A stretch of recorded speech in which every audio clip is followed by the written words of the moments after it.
Good evening, dear friends, and welcome to Watson's Margins. I'm Edward.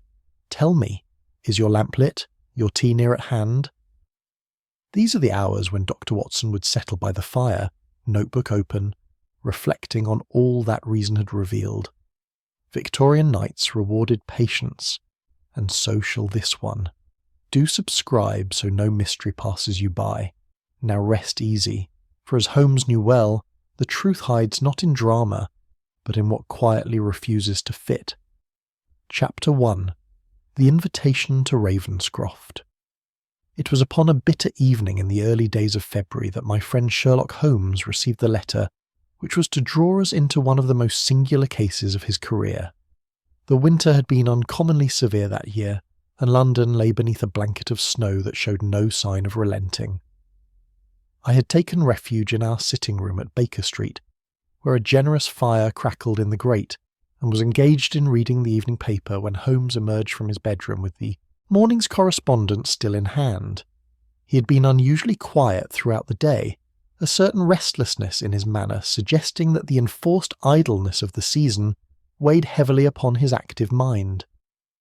Now, however, as he settled into his armchair and began to examine a particular envelope with that peculiar intensity I knew so well, I observed a marked change in his demeanour. "Watson," said he without looking up, "how do you fancy a journey into the countryside?" "In this weather," I replied, gesturing toward the frosted window panes. "I should think it inadvisable, Holmes.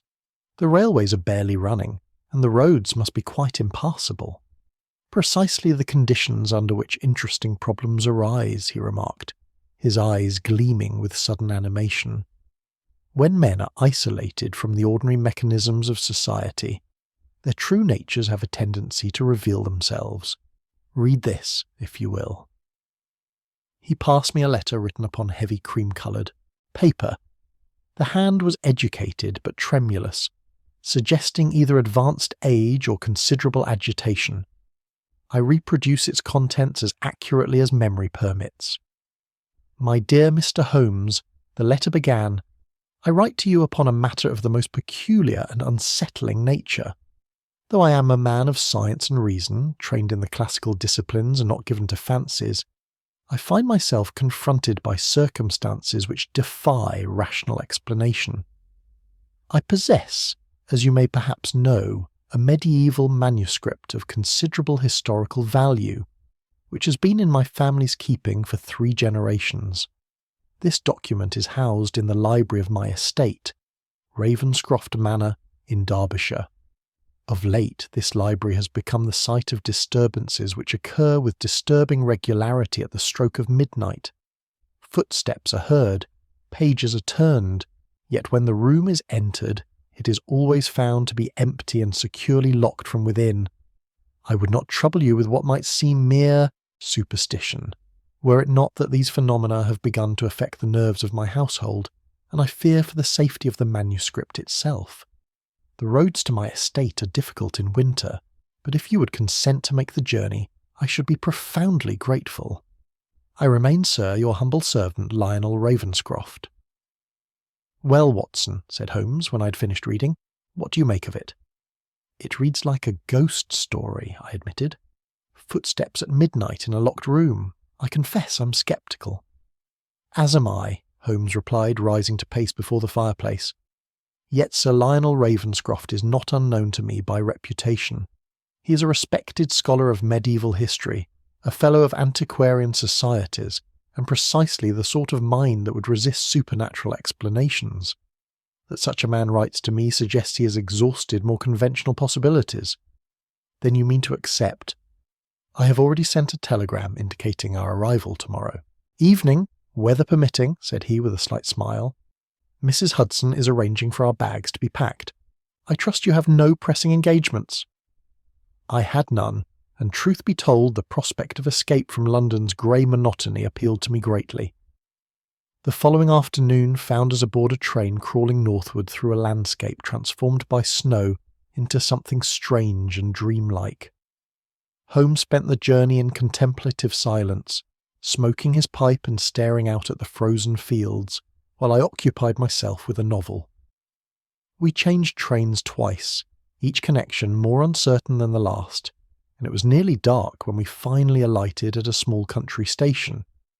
A closed carriage awaited us, its driver muffled against the cold, and we began the final stage of our journey along narrow lanes banked high with snow. Ravenscroft Manor, when at last it came into view, presented a striking aspect. It stood upon elevated ground overlooking moorland that stretched away into gathering darkness, a substantial house of grey stone with mullioned windows and twisted chimneys that spoke of considerable age. Light glowed from several windows, warm and welcoming against the bitter night, yet there was something in the isolation of the place, the way it seemed to crouch against the wind, that stirred an inexplicable uneasiness within me. We were admitted by a dignified woman of middle years whom I took to be the housekeeper. She introduced herself as Mrs. Penbury, and conducted us through a panelled entrance hall to a drawing-room where Sir Lionel Ravenscroft rose to greet us. He was a man of perhaps 70 years, tall and spare, with a scholar's stoop and keen grey eyes beneath bushy brows. His manner was courteous and cultured, though I detected an underlying anxiety in the way his hands occasionally trembled. "Mr. Holmes, Dr. Watson, you cannot know how grateful I am that you have made this difficult journey," he said, clasping Holmes's hand. "The roads have worsened considerably since I wrote. I fear you may be our guests rather longer than anticipated." "So much the better for our investigation," Holmes replied. "Isolation has its advantages when one seeks truth undisturbed by outside interference." Over dinner we were introduced to the other members of the household. Miss Eleanor Ravenscroft, Sir Lionel's niece, was a composed woman of perhaps 30, with intelligent dark eyes and a manner that suggested both education and self-possession. Professor Gideon Hale, a visiting historian from Cambridge, proved to be an enthusiastic conversationalist with particular expertise in medieval manuscripts. Mr. Victor Ashcombe, the estate steward, was a capable-looking man of middle age who spoke little, but observed much. Captain Douglas Harrow, introduced as an old family friend lately retired from military service in India, completed our company. He was a weathered, forthright man whose stories of the frontier formed the principal entertainment of the meal. Throughout dinner, I observed Holmes watching each person with that peculiar stillness that indicated his mind was cataloguing every gesture and inflection. He contributed little to the conversation beyond what courtesy required, but I knew that behind his apparent ease, his remarkable faculties were already at work. It was only after the ladies had withdrawn and the port was circulating that Sir Lionel broached the subject that had brought us to Ravenscroft Manor. "Gentlemen," he began, his voice dropping to a more serious tone, "I believe it is time I explained more fully the nature of the disturbances that plague my library. The room in question lies in the oldest part of the house. It is called the Midnight Library, though that name dates only from recent weeks. The manuscript I mentioned is housed there in a locked glass cabinet, and the room itself is secured each evening at 10 o'clock. Yet at midnight, precisely at the stroke of 12, there come sounds of movement from within, footsteps, the rustling of pages. Once, a distinct crash, as of furniture overturned." "You have investigated immediately upon hearing these sounds?" Holmes inquired. "Upon every occasion," Sir Lionel replied. "The room is always found locked from the inside, exactly as it was left. Nothing is disturbed. The manuscript remains secure. And yet, Mr. Holmes, the sounds are unmistakable. Others have heard them as well. I am not the victim of my own imagination." "I should very much like to examine this library," said Holmes, "if that might be arranged." "Certainly," Sir Lionel agreed, "though I confess I am at a loss to know what you may find there. I have searched it thoroughly myself." As we rose from the table, I glanced toward the tall windows and observed that the snow had begun to fall again with renewed intensity. The wind had risen as well, rattling the ancient casements and moaning in the chimneys. We were, I reflected, truly cut off from the wider world, trapped in this isolated house with whatever mystery it contained. Holmes caught my eye and smiled faintly, as though he had read my thoughts. "Excellent conditions, Watson," he murmured as we followed Sir Lionel toward the library. "Excellent conditions indeed." I could not share his satisfaction, for a curious presentiment had settled upon me, a sense that we stood upon the threshold of something stranger than either of us yet imagined. Chapter 2. The Library at Midnight. Sir Lionel led us through a succession of corridors that grew progressively narrower and more ancient in character. The newer portions of Ravenscroft Manor gave way to passages where the stone walls were exposed and the floors worn smooth by centuries of footsteps.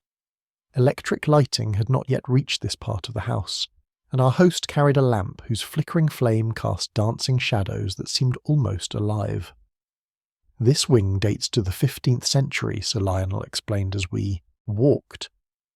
The library was originally a scriptorium where monks copied manuscripts. After the dissolution, my ancestor acquired the property and converted it to its present purpose. The room has remained largely unaltered for 400 years. We arrived at last before a heavy oaken door bound with iron straps, its surface dark with age. Sir Lionel produced a large key from his waistcoat pocket and fitted it to the lock. The mechanism turned with a solid click that echoed in the confined space.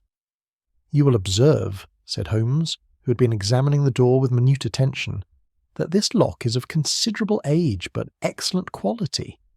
There are no scratches upon it to suggest tampering, nor any signs that it has been forced." "None whatsoever," Sir Lionel confirmed.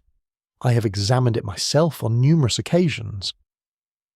The door swung inward with a faint groan, and we entered the midnight library. It was a chamber of modest dimensions, perhaps 20 feet square, with a vaulted ceiling supported by ancient beams. 3 of the walls were lined from floor to ceiling with shelves bearing leather-bound volumes, their spines cracked and faded. The 4th wall was dominated by 2 tall windows, their leaded panes revealing nothing beyond but darkness and falling snow. Between the windows stood a substantial glass cabinet, and within it, resting upon a cushion of faded velvet, lay what I took to be the manuscript in question. A writing desk occupied the centre of the room, with a single chair positioned before it. A small fireplace was set into one wall, though it had clearly not been used for many years, its opening sealed by an iron plate. The air was cold and still, carrying the distinctive scent of old paper and leather. Holmes stood motionless just inside the doorway, his sharp eyes travelling methodically across every surface. I had witnessed this process countless times before, yet it never failed to impress me. Where I saw merely an old library, he was reading a text invisible to ordinary eyes, noting details that would prove significant only in retrospect. "The windows," he said at length. "They are barred on the inside, I perceive." "Indeed," Sir Lionel replied. "Iron bars set into the stone itself. They have been there since the room's construction. The windows have not been opened in my lifetime." Holmes crossed to examine them more closely. The bars were indeed formidable, and the frames, when he tested them, proved to be painted shut and sealed with years of accumulated grime. Snow had drifted against the outer panes, confirming that no one had approached from outside. "And the fireplace?" Holmes inquired, turning his attention to the sealed opening. "It has been closed these 30 years or more," Sir Lionel explained.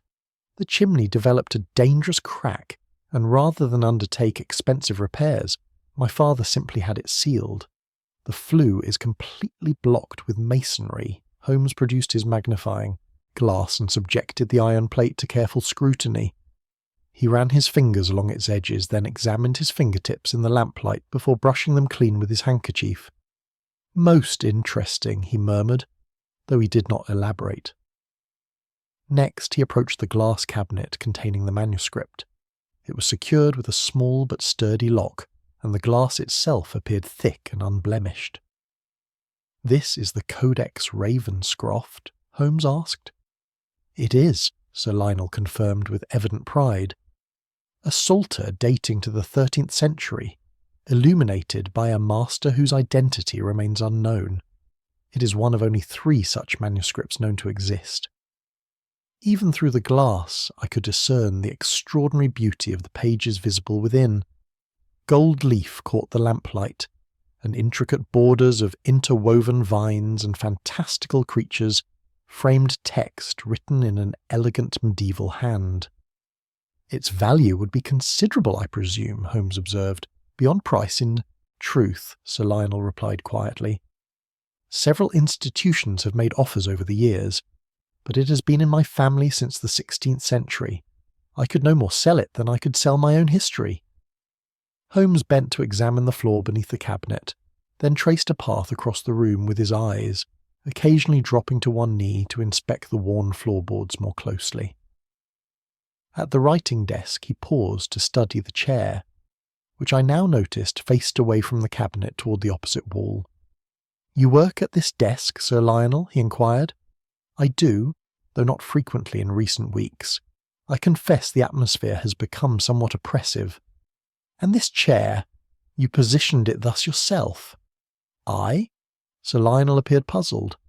"No, indeed. I always face the desk toward the window for the natural light. I cannot think how it came to be turned about." Holmes said nothing, but produced a small notebook and made several rapid annotations. He then began a methodical examination of the bookshelves, removing volumes at random and peering into the spaces behind them. Several times he paused to smell the air, a habit of his that had long since ceased to surprise me. It was while he was thus engaged that he made a sound of satisfaction and beckoned me closer.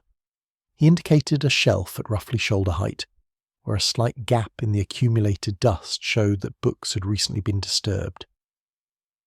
"Someone has examined these volumes within the past few days," he said in a low voice.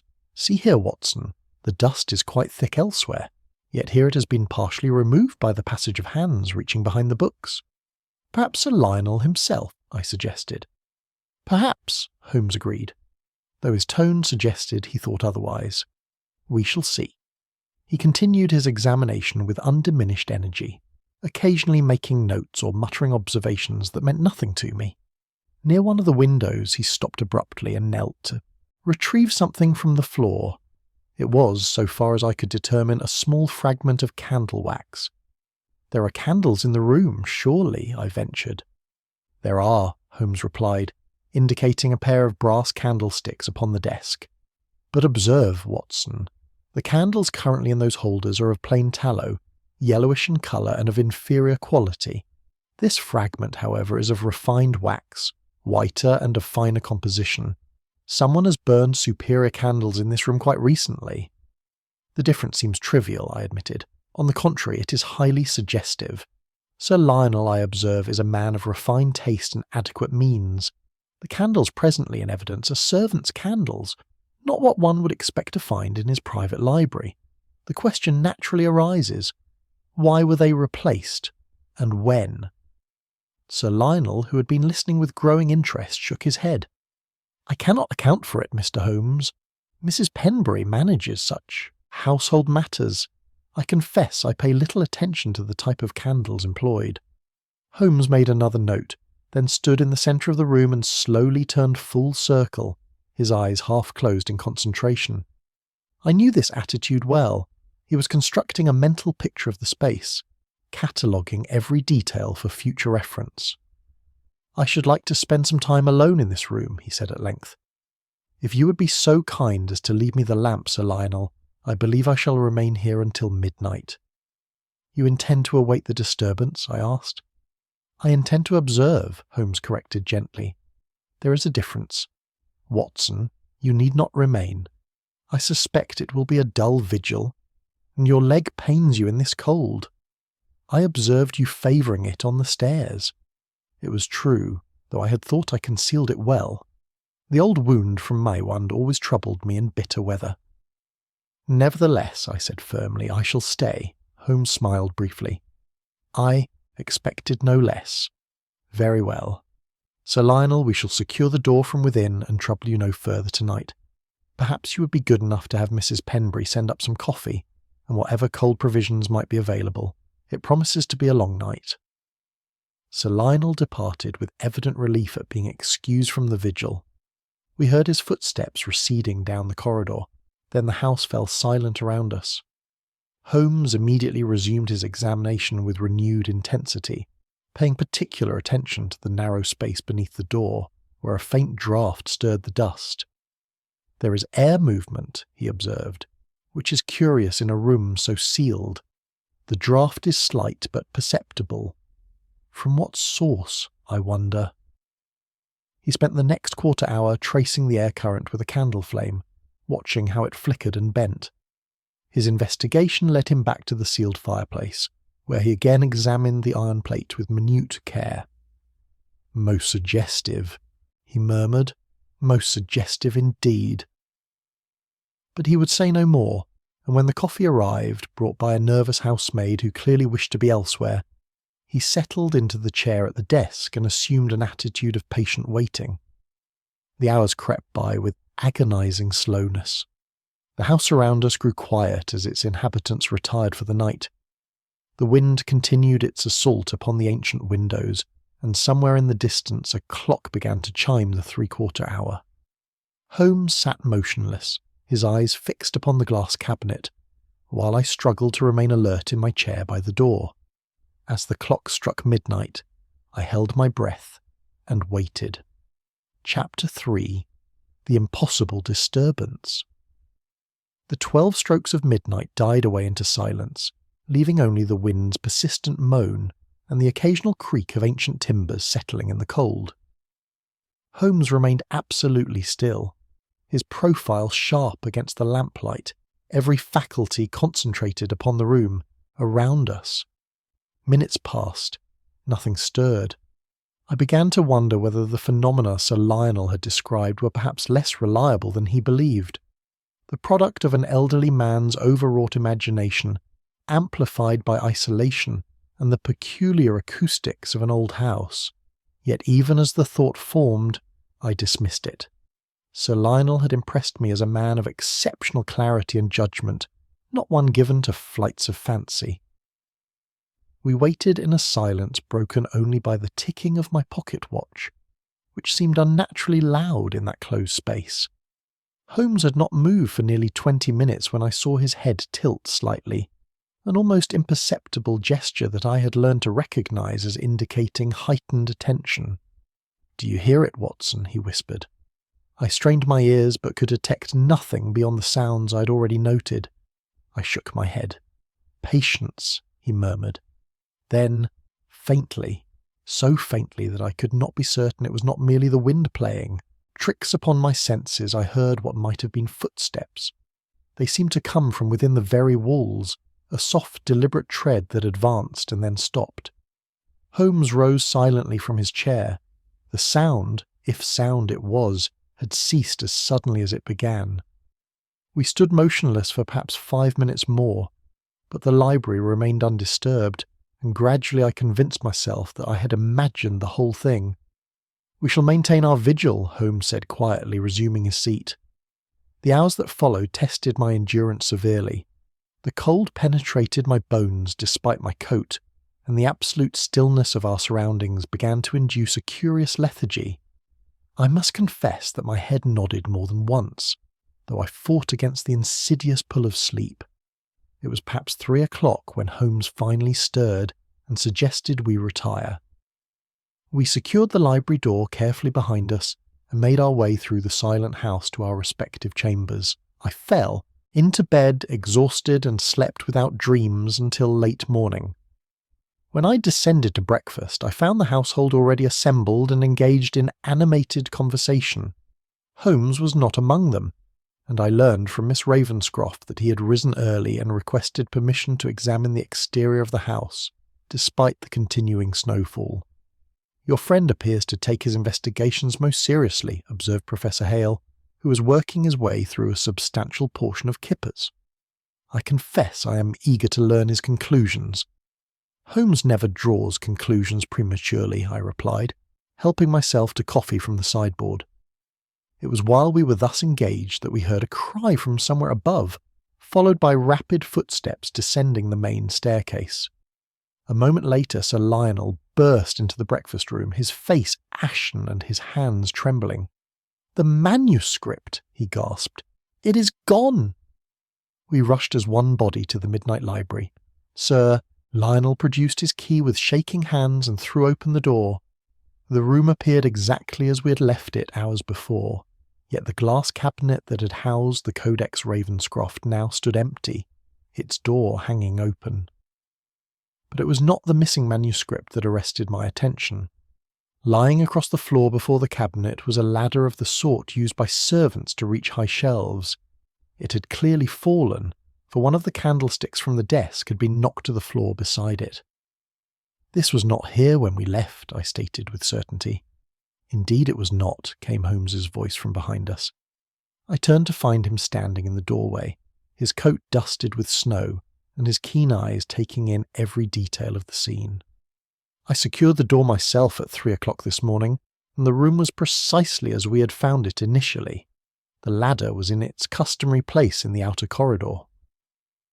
Sir Lionel had sunk into the chair at the desk, his head in his hands. "I do not understand," he said weakly. "How is this possible? You had the only other key, Mr. Holmes. The windows are barred. How could anyone have entered?" Holmes did not immediately reply. He was examining the ladder with his glass, paying particular attention to the dust that still clung to its rungs and uprights. He then knelt to study the floor beneath it, running his fingers across the boards with that delicate touch that characterized all his investigations. "Curious," he murmured. "Most curious indeed." "What have you found?" I asked. "What I have found, Watson, is an absence. Observe the dust beneath this ladder. It is undisturbed, lying in an even layer exactly as it has presumably lain for months. Yet the ladder itself has supposedly fallen, which should have scattered or compressed the dust beneath it." "Then it was placed there after it fell?" suggested Captain Harrow, who had been examining the empty cabinet. "Or it never fell at all," Holmes replied. "It was positioned to create that impression." He turned his attention to the glass cabinet. The lock showed no signs of forcing, and the small key that should have secured it was nowhere to be found. "Sir Lionel," Holmes inquired, "where do you keep the key to this cabinet?" "In my study," our host replied, "in a locked drawer of my desk. I checked it this very morning before breakfast. It was there, exactly where it should be." "And yet the cabinet is unlocked. Either someone obtained access to your study and replaced the key after using it, or they possessed a duplicate." Holmes paused, examining the lock mechanism closely. "Or, of course, they employed some other means of opening the cabinet that left no trace." Mr. Ashcombe, the estate steward, had been making his own examination of the room. "The windows remain secure," he reported. "The snow outside is entirely undisturbed. No one has approached from without." "Then they must have entered through the door," said Professor Hale. "But how, when it was locked from the outside and the key in Sir Lionel's possession?" "An excellent question," Holmes agreed. He withdrew from his pocket the large iron key that Sir Lionel had entrusted to him the previous night. "This key has not left my person since I locked the door at 3 o'clock this morning. I'm a light sleeper, and my room shows no signs of having been entered.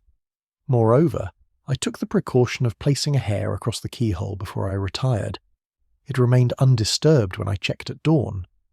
"Then it is impossible," Miss Ravenscroft said quietly. "The manuscript cannot have been taken." "And yet it has been," Holmes observed, "which suggests that our understanding of what is possible requires revision." He had moved to the fireplace and was once again examining the sealed opening with minute attention. The iron plate remained firmly in place, its edges sealed with what appeared to be years of accumulated paint and grime. "The chimney, you said, was blocked with masonry?" Holmes asked Sir Lionel. "Completely. The work was done under my father's supervision. I was present myself when the flue was filled with rubble and mortar." Holmes produced a penknife and carefully scraped at the edge of the iron plate. A fine grey powder fell to the floor. "Soot," he observed. "Fresh soot, or relatively so. Not the accumulation of years, but of weeks, perhaps months." "But that is impossible," Sir Lionel protested. "No fire has been lit in that grate for 3 decades. "Impossible seems to be the governing principle of this case," Holmes replied dryly. He stood and brushed the dust from his knees.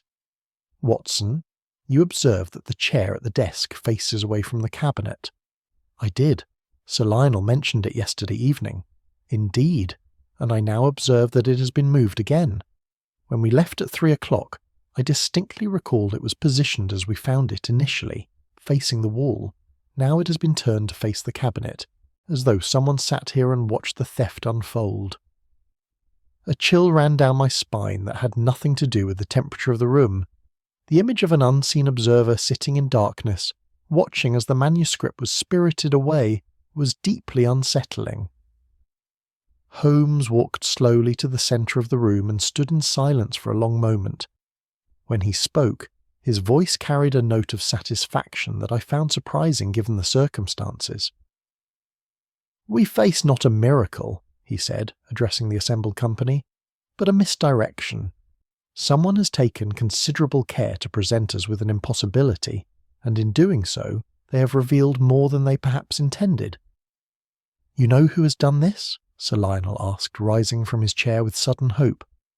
"I have certain theories," Holmes replied carefully, "but they require testing. For now, I must ask that nothing in this room be disturbed further. The snow has stopped, I observe, but the roads will not be passable for several days yet. Our thief, whoever they may be, remains within these walls. That is to our advantage." "How can you be certain the thief is still here?" Professor Hale inquired. Holmes gestured toward the windows. "Because the snow, while it has ceased falling, lies in drifts that have been accumulating for 3 days. No one could have departed this house since yesterday afternoon without leaving tracks that would be immediately visible. I have examined the perimeter myself this morning. There are no such tracks." He turned to face us all, and I saw in his expression that peculiar intensity that indicated his faculties were fully engaged. "The manuscript is somewhere in Ravenscroft Manor," he declared, "and before this day is out I intend to discover precisely where." The confidence in his voice was reassuring, yet I could not shake the feeling that we stood in the presence of a more subtle intelligence than any of us yet suspected. Someone in this house had achieved the impossible, and they had done so while Holmes himself stood guard. It was, I reflected uneasily, a most inauspicious beginning to our investigation. Chapter 4. The Errors of Assumption.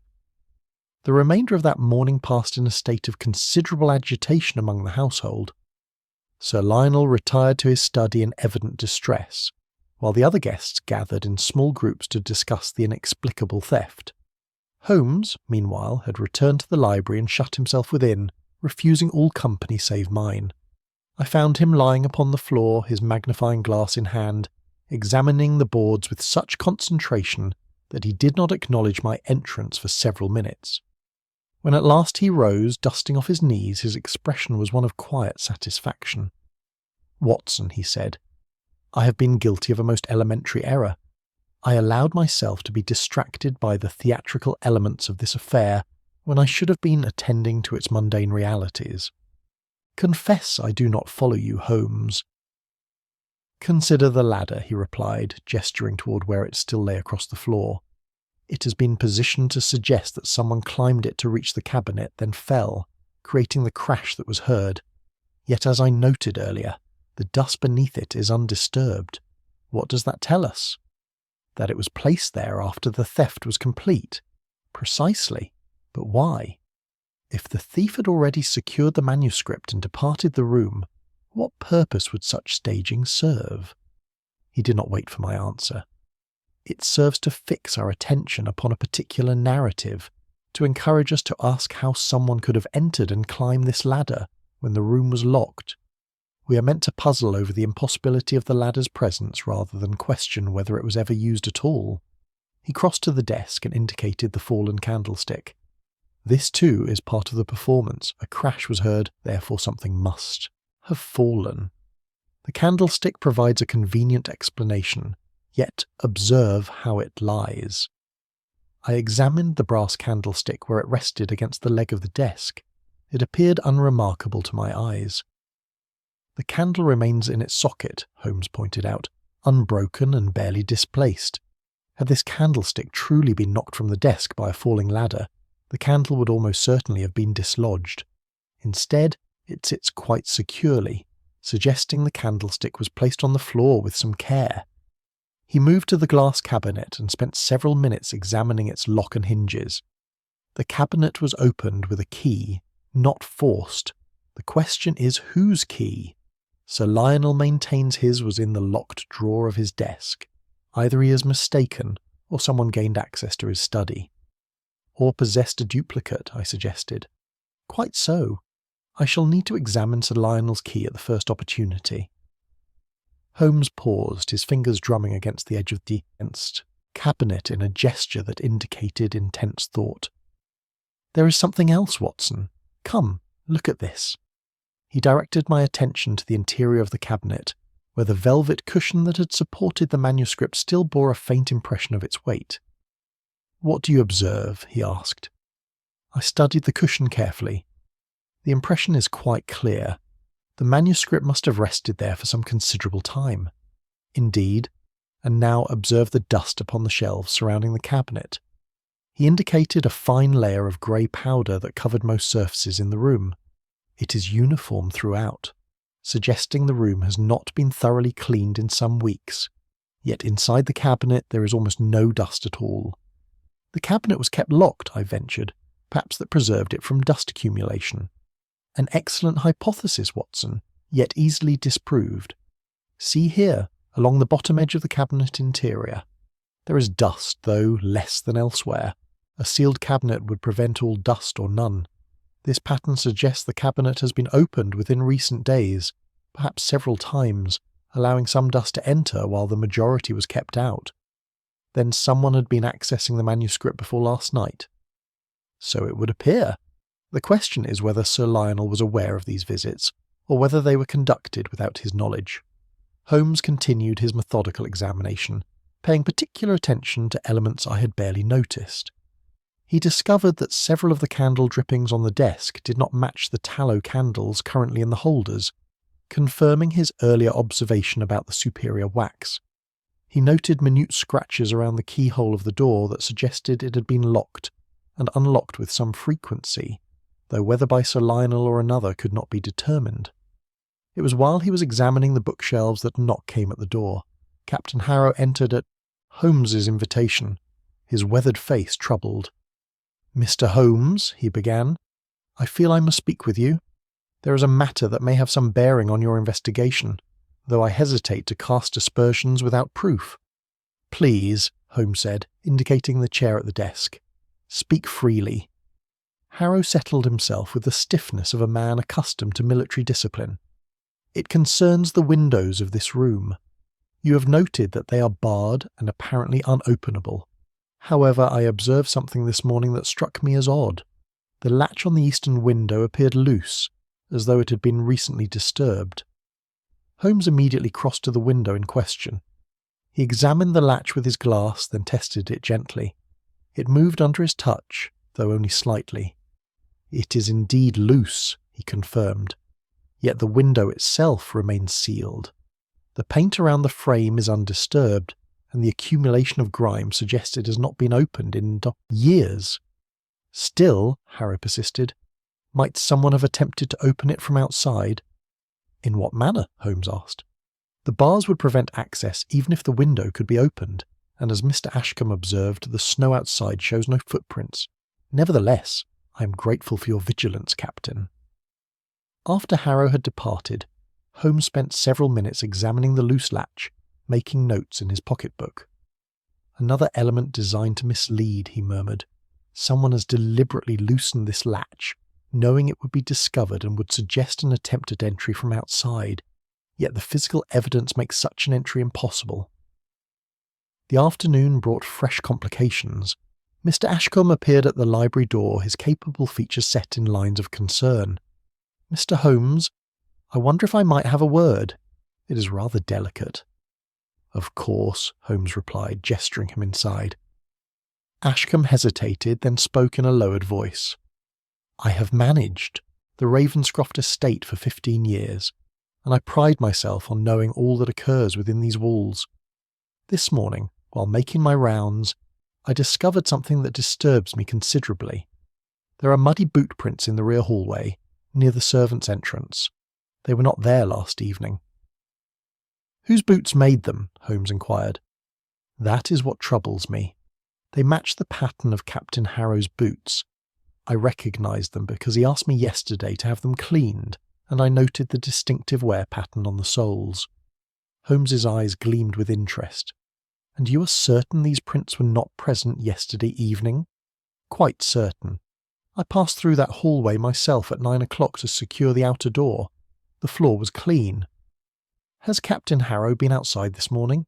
Not that I am aware. The snow only ceased an hour ago, and I have seen no one venture out save yourself. After Ashcombe departed, Holmes stood for a long moment, in silent contemplation. The evidence accumulates, he said at length, yet it points in too many directions. We have loose window latches, mysterious boot prints, superior candle wax, and freshly disturbed soot from a sealed chimney. Each fact suggests a different narrative. Perhaps several people are involved, I suggested, or perhaps one very clever person is attempting to create precisely that impression. Holmes began to pace, his hands clasped behind his back. Consider, Watson. We have a locked room from which a priceless manuscript has vanished. The theft occurred while I was ostensibly guarding the door. The physical impossibility of the crime is emphasized by multiple contradictory clues, each suggesting a different method of entry that is ultimately proved impossible. You believe these clues were planted deliberately? I am certain of it. Someone wishes us to waste time investigating boot prints and window latches and falling ladders. They wish us to suspect multiple parties and to question the reliability of locks and bars. In short, they wish us to believe that the theft is more mysterious than it actually is. But surely the mystery is genuine, I protested. The manuscript is gone, yet the room was locked. The manuscript is gone, Holmes agreed. But I am no longer convinced the room was locked when it disappeared. He raised a hand to forestall my objection. I do not mean that someone picked the lock or obtained a key, Watson. I mean something rather more fundamental. I believe the manuscript was removed from this room before our vigil began, and everything that has occurred since has been an elaborate performance designed to obscure that simple fact. I stared at him in astonishment. But you examined the cabinet yourself yesterday evening. The manuscript was there. I saw something in the cabinet, Holmes corrected gently, in poor light, through glass, from a distance. I did not open the cabinet and examine its contents closely. I assumed what I saw was the Codex Ravenscroft because that is what I expected to see. It is an assumption I now deeply regret. He turned to face me fully, and I saw in his expression a mixture of chagrin and determination. We have been most expertly deceived, my dear Watson, but our adversary has made mistakes, as all adversaries must. The very complexity of their deception reveals an underlying anxiety, a fear that simple theft would be too easily traced. They have created a locked room mystery where none was needed, and in doing so, they have given us the means to unravel their scheme. Then you know who took the manuscript? I have suspicions, he replied carefully, but suspicions are not proof. Before I can act, I must understand not merely who, but how and why. The how is becoming clearer. The why remains obscure. He crossed to the window and stood gazing out at the snow-covered landscape, his sharp profile silhouetted against the grey afternoon light. Tomorrow, he said quietly, I shall interview each member of this household in turn. Someone here knows more than they have revealed, and I intend to discover what that knowledge is. In the meantime, Watson, I suggest we join the others for tea. There is nothing more to be learned from this room today. As we descended toward the drawing-room, I found myself reviewing all that Holmes had revealed. The staged ladder, the planted clues, the assumption that the manuscript had been present when first we viewed the library. It was brilliant reasoning, yet it raised as many questions as it answered. Who among the seemingly respectable inhabitants of Ravenscroft Manor possessed both the cunning to devise such a scheme and the audacity to execute it under Holmes's very nose? I suspected that the answer, when it came, would surprise us all. Chapter 5. Conversations in Lamplight. The following morning dawned clear and bitterly cold. I rose early to find Holmes already at breakfast, absorbed in a small notebook in which he had been recording his observations. He looked up as I entered and gestured toward the coffee pot with a slight smile. "I trust you slept well, Watson. I fear the coming day will test your patience. I intend to speak with each member of the household individually, and such conversations tend to be lengthy affairs." "You believe one of them will reveal themselves through their words?" I asked, taking the seat opposite him. "Not directly, perhaps, but people reveal themselves in many ways beyond their explicit statements. A hesitation before answering, a glance toward the door, the particular phrases they choose when describing events. These small signals often prove more illuminating than any confession." He had arranged to use Sir Lionel's study for his interviews, a comfortable room lined with books and warmed by a generous fire. Sir Lionel himself was the first to attend upon Holmes's summons, arriving promptly at 9 o'clock with the bearing of a man steeling himself for an ordeal. I observed this interview from a chair positioned somewhat to the side, where I could see both Holmes and his subject without being obtrusive. Holmes began with questions about the manuscript itself, its history and value, allowing Sir Lionel to speak at length about his family's custodianship of the treasure.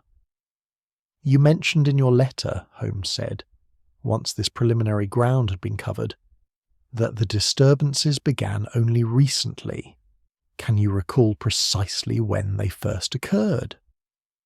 Sir Lionel considered carefully. "It was perhaps 3 weeks ago, no more. I was working late in my study when I heard what sounded like footsteps from the direction of the library. I went to investigate but found the door locked, exactly as I had left it." "You investigated alone?" "I did. Mrs. Penbury was already retired, and I saw no reason to alarm the household over what might have been settling timbers or the wind. Yet the sounds recurred?" "They did, always at midnight, always the same pattern. Footsteps, then a period of silence, then what sounded like pages being turned. It was most unsettling." Holmes made a note. "During these 3 weeks, did you ever open the library door immediately upon hearing the sounds?" Sir Lionel shifted in his chair. "I confess I did not. The sounds ceased so quickly, and by the time I'd retrieved my key and reached the door, all was silent. It seemed pointless to disturb the room when nothing appeared amiss. Until the night before our arrival, when you heard a crash." "Precisely. That was what prompted me to write to you. The earlier sounds had been merely mysterious. The crash suggested something more physical, more threatening." Holmes leaned back in his chair, his fingertips pressed together. "One final question, Sir Lionel. The key to the manuscript cabinet. You keep it in a locked drawer in this very desk?" "I do." Sir Lionel withdrew a small key from his waistcoat and unlocked a drawer, revealing another smaller key within. "Here it is, exactly where it always rests." "And this drawer? Who else knows of its contents?" "No one to my knowledge. I am a private man, Mr. Holmes. I do not discuss the security arrangements for my possessions." After Sir Lionel had departed, Holmes examined the desk drawer with his glass, paying particular attention to the lock. "Well oiled and recently used," he murmured, yet showing no signs of forcing. He pocketed the smaller key. "I shall return this shortly, but first I wish to test something." Miss Eleanor Ravenscroft arrived for her interview precisely on time, her manner composed and her dark eyes alert. She seated herself with natural grace and waited for Holmes to begin. "Miss Ravenscroft," he said, "you reside here permanently with your uncle?" "I have done so for the past 5 years since my father's death. Uncle Lionel was kind enough to offer me a home, and I serve as his companion and assist him with his correspondence." "A role that must bring you into frequent contact with his scholarly work?" "Indeed. I often help him with research, locating references and copying passages from texts. I have developed something of an interest in medieval manuscripts myself." Holmes's eyes flickered with interest. "Then you would be familiar with the Codex Ravenscroft." "I have examined it many times," she replied without hesitation. "It is a remarkable work. The illuminations are particularly fine." "When did you last view it?" There was the briefest pause before she answered. "Perhaps a week ago.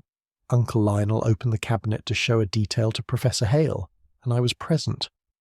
Professor Hale has been a guest here for how long? He arrived 10 days ago. He's writing a monograph on medieval psalters and requested permission to study our manuscript. Your uncle granted this permission readily? He did. Professor Hale came with excellent credentials, and Uncle Lionel enjoys scholarly discourse.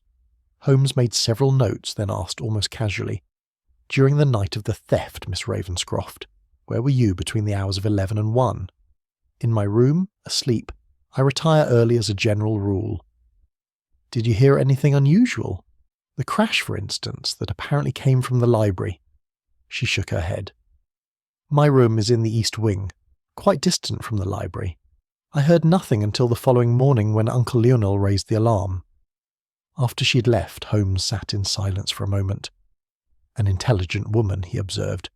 "Notice how she answered each question directly, without elaboration or defensiveness. Most people, when nervous, either provide too much information or too little. Miss Ravenscroft struck precisely the right balance." "You suspect her?" "I suspect everyone, Watson. It is the only scientific approach." Professor Hale proved to be a more voluble subject. He settled into the chair, with evident eagerness, as though relishing the opportunity to contribute to the investigation. "A terrible business, Mr. Holmes. Simply terrible. That such a treasure should be stolen while under this roof is almost unbearable to contemplate." "You're here to study such treasures, I understand?" Holmes inquired. "Indeed, indeed.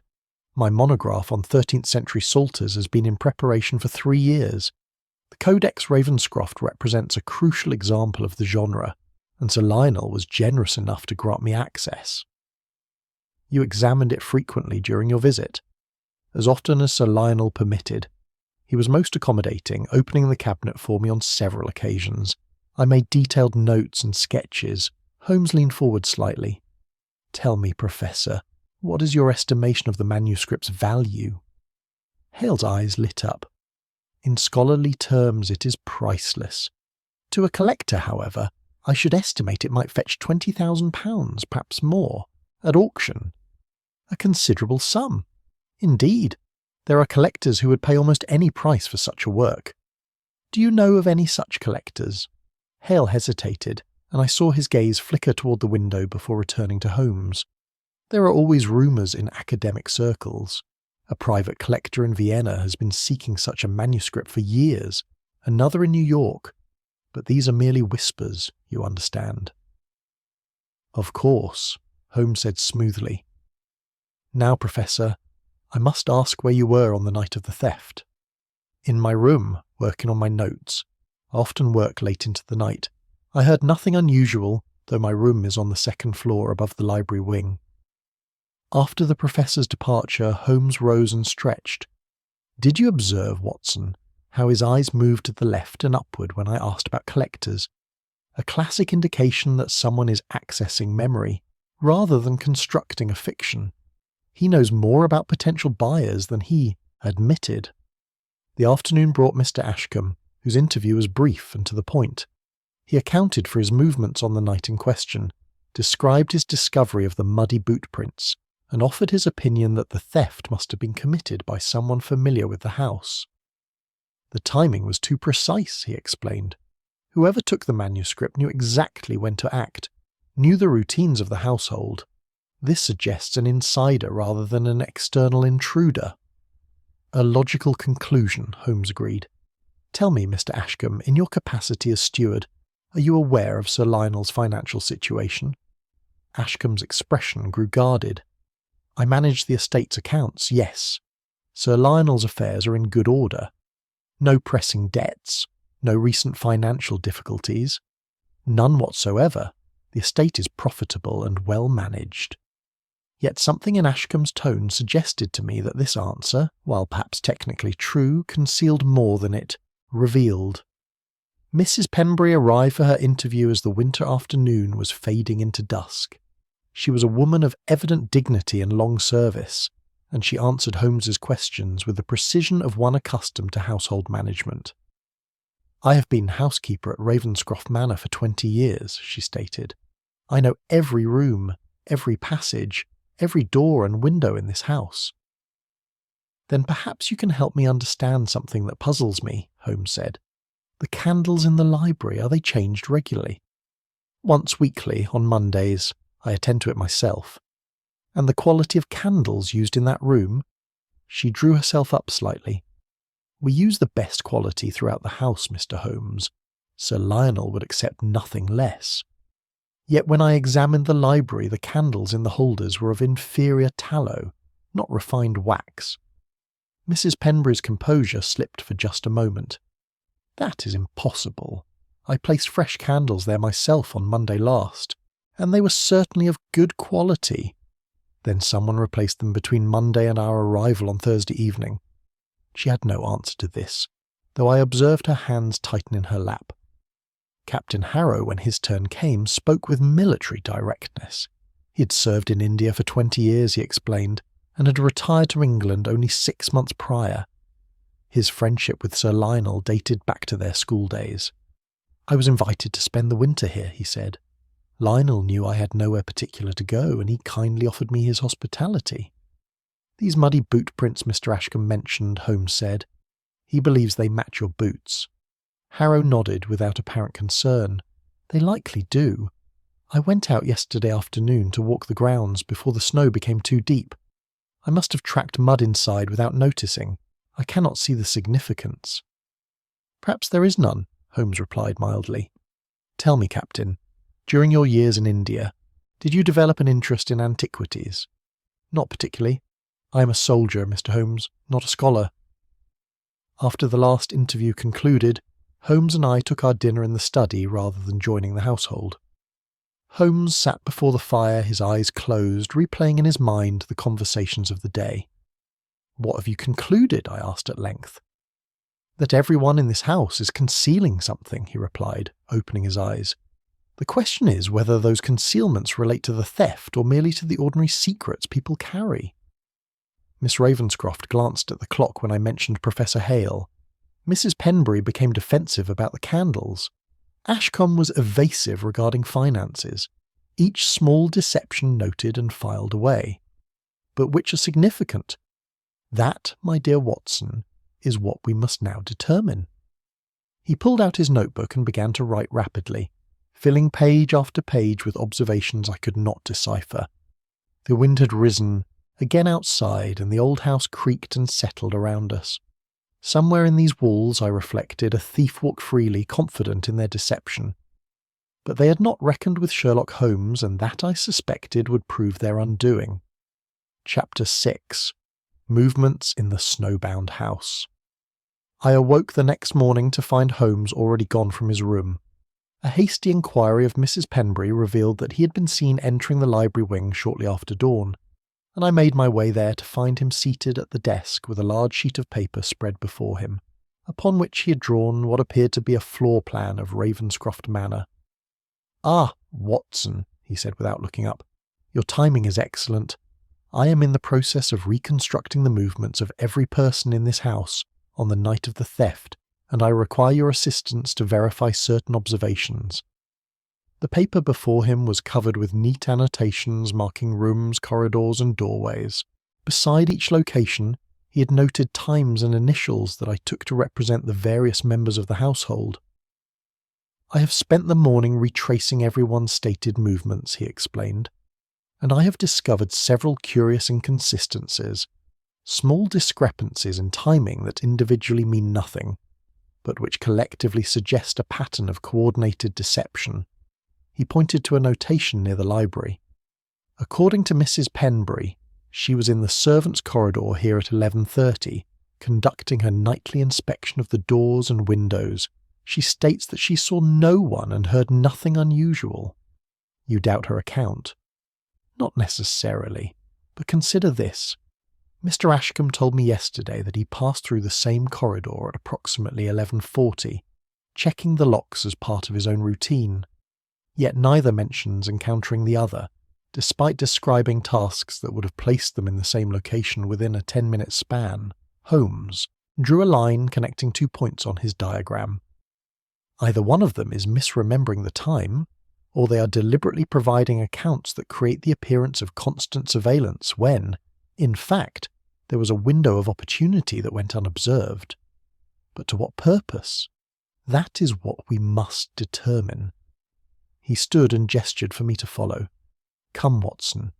I wish to walk through the route from the library to the main staircase, timing the journey precisely. We spent the better part of an hour traversing various corridors and staircases, while Holmes consulted his pocket watch with obsessive precision. He measured distances in paces, noted the creak of particular floorboards, and tested the sight lines from different vantage points. At one juncture, he paused before a tall clock that stood in the main hallway. It was an impressive piece, its pendulum swinging with steady rhythm behind glass panels. "This clock," he said, examining it closely, "shows the correct time now, but was it correct on the night of the theft?" "Surely Sir Lionel would notice if it were not," I suggested. "Would he? A difference of 4 or 5 minutes might easily escape casual observation, particularly if the clock were subsequently corrected."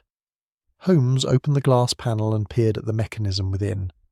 "See here, Watson. There are fresh fingerprints on the minute hand, and the oil on the gears has been recently disturbed. Someone has adjusted this clock within the past few days." "But why would anyone do such a thing?" "To create confusion about timing," Holmes replied, closing the panel carefully.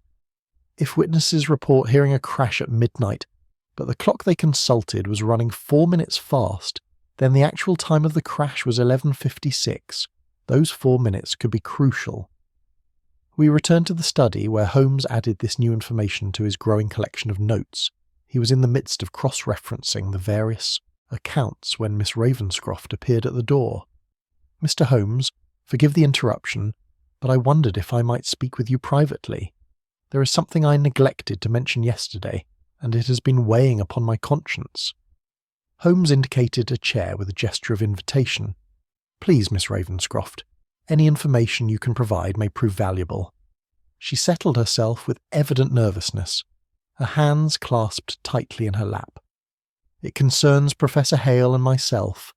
I fear I was not entirely forthcoming about the nature of our acquaintance. You knew the Professor before his arrival at Ravenscroft Manor. We were introduced in London last autumn at a lecture on medieval manuscripts. We corresponded briefly thereafter, though nothing came of it. When he wrote to Uncle Lionel requesting permission to study the Codex, he also wrote to me, suggesting that my influence might help secure the invitation. Did you comply with this request?" A flush coloured her cheeks. "I mentioned to Uncle Lionel that I had heard Professor Hale speak and found him most knowledgeable. I may have encouraged the invitation more than I would ordinarily have done. I thought nothing improper in it at the time, but now, with the manuscript stolen, I wonder if I was deceived." "Did Professor Hale at any point discuss the monetary value of the Codex with you?"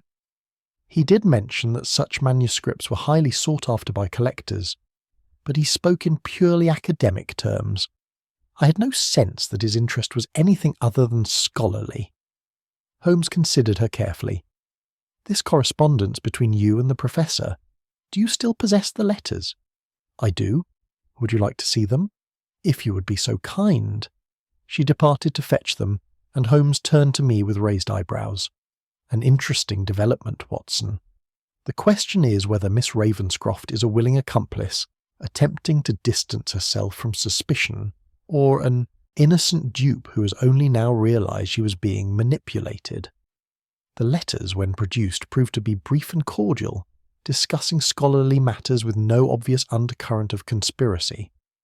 Yet Holmes read them with great attention, occasionally holding a page up to the light to examine the paper.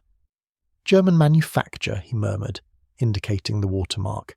"Expensive stationery for an academic whose financial circumstances are presumably modest. Interesting." The afternoon brought another revelation. I was crossing the entrance hall when I encountered Captain Harrow descending the main staircase with unusual haste. His normally composed features were troubled, and he appeared relieved to see me. "Dr. Watson, might I prevail upon you to fetch Mr. Holmes? I have discovered something in my room that I believe he should see immediately." I found Holmes in the library, and we returned together to Harrow's chamber on the second floor. The captain gestured toward his wardrobe, which stood open. "I have been organising my belongings," he explained, "preparing for eventual departure once the road's clear. Hidden at the back of the wardrobe behind my travelling cases, I found this." He indicated a small canvas bag, carefully tied with cord. Holmes lifted it with evident interest and loosened the ties. Inside were several items wrapped in cloth: a chisel, a small pry bar, and what appeared to be a glass cutter. "Housebreaking tools," Holmes observed quietly. "How long have these been in your wardrobe, Captain?" "I have no idea. They were certainly not placed there by me. I am not in the habit of burglary, Mr. Holmes." "Yet they were concealed among your possessions, where they would inevitably be discovered should the room be searched." Holmes examined each tool with his glass. "These implements are quite new, recently purchased. There is no rust, no wear from use. They appear to have been acquired specifically for this purpose and then hidden, here to implicate you." Harrow's relief was palpable. "Then you believe me?" "I believe these tools were planted in your room, yes. Whether by someone who genuinely wished to implicate you, or by someone who knew they would be found and dismissed as obvious fabrication, remains to be determined." After we had left the captain's room, securing the tools as evidence, Holmes was silent for some time. We had nearly reached the ground floor when he stopped abruptly on the stairs. "Watson, I have been approaching this case incorrectly. I have been attempting to discover who had opportunity to commit the theft, when I should have been asking who had opportunity to create the appearance of the theft. I do not follow you, Holmes. Consider what we know. The manuscript disappeared from a locked room while I was guarding the door. Impossible. A ladder was positioned to suggest someone climbed it, yet the dust beneath proves it was never used. A deliberate deception. Tools are planted to implicate Captain Harrow, yet they are so obviously planted that they serve only to exonerate him. Another deception." He began to pace along the landing, his voice growing more animated. "Someone is constructing an elaborate theatre of misdirection, layer upon layer of false evidence. But why?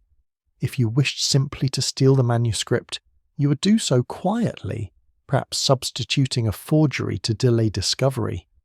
You would not create an impossible locked-room mystery, complete with staged props and planted evidence."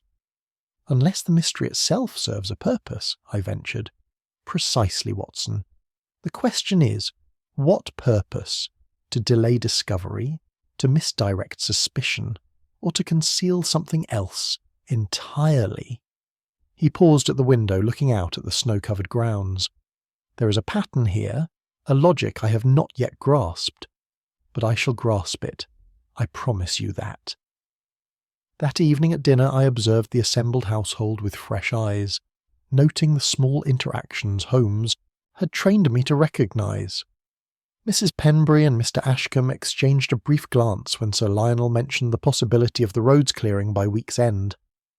Miss Ravenscroft appeared distracted, barely touching her food. Professor Hale maintained an almost excessive cheerfulness that seemed forced. After the meal, Holmes drew me aside into the relative privacy of the conservatory. "I shall require your assistance tonight, Watson. Bring your service revolver and meet me in the library at 11:30. I believe our thief may make another move, and I intend to be ready." "You expect another theft?" "I expect a revelation," he replied cryptically. "The pieces are almost in place, Watson. Almost, but not quite. Tonight, I believe, will provide the final elements I require."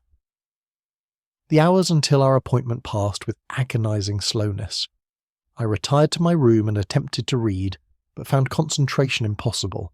My mind kept returning to the various clues and contradictions Holmes had uncovered. The adjusted clock, the planted tools, the replaced candles, the coordinated movements in the corridor. Each element suggested careful planning, yet to what end? At precisely 11:30, I made my way through the darkened house to the library, my revolver secure in my pocket.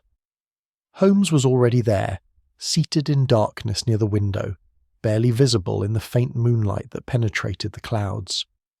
"Excellent, Watson," he whispered as I entered. "Now we wait and watch." Someone in this house is not yet finished with their performance, and when they make their next move, we shall be ready. I took up position near the door, my heart beating faster with anticipation. Whatever was to happen, I sensed we stood on the threshold of revelation. The midnight hour approached, and with it, I hoped, the truth. Chapter 7. The Hidden Manuscript. The midnight hour came and went without incident. Holmes remained motionless by the window, his attention fixed upon the darkness beyond while I stood guard at the door. The house slept around us, silent save for the occasional groan of settling timbers and the whisper of wind against the ancient walls. It was nearing 2 o'clock when Holmes finally stirred. "Nothing," he said quietly. "Either our quarry has grown cautious, or tonight was not the night I anticipated. Come, Watson. We have learned what we can from watching. Tomorrow we must try a different approach." We made our way through the corridors toward our rooms, but as we passed the main staircase, a sound arrested our progress. It was faint, coming from somewhere above us, a sort of muffled thump followed by what might have been hurried footsteps. Holmes's hand shot out to grip my arm. Without a word, we ascended the stairs as silently as possible, pausing on the landing to determine the source of the disturbance. The sounds appeared to have come from the direction of the guest chambers.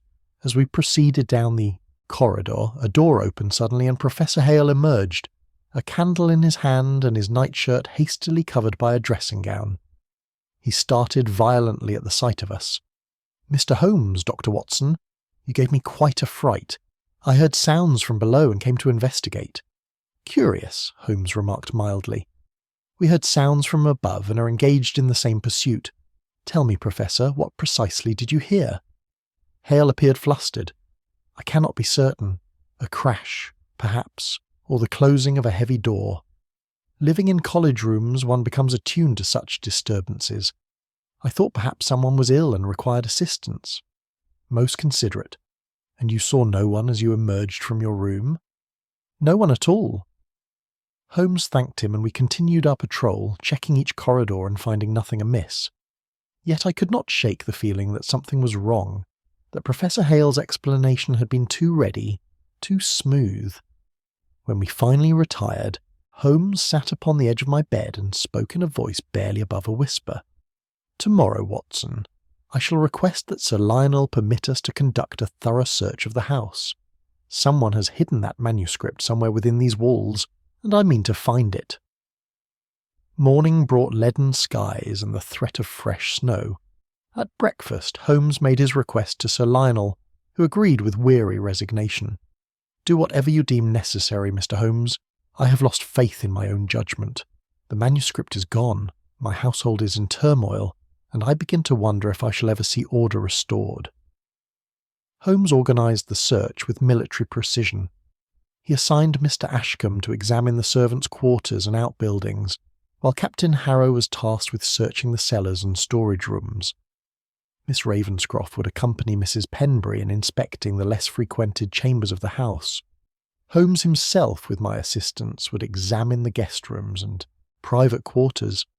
We began with the rooms currently unoccupied, moving methodically from one to another, checking wardrobes, examining floorboards, probing chimneys, and testing wall panels for signs of concealment.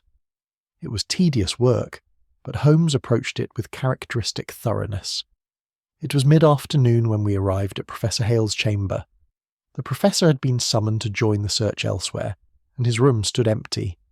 It was a comfortable space, well appointed and warmed by a small fire. His travelling trunk occupied one corner, and various books and papers were arranged neatly upon the desk. Holmes began with the desk, examining each paper with care.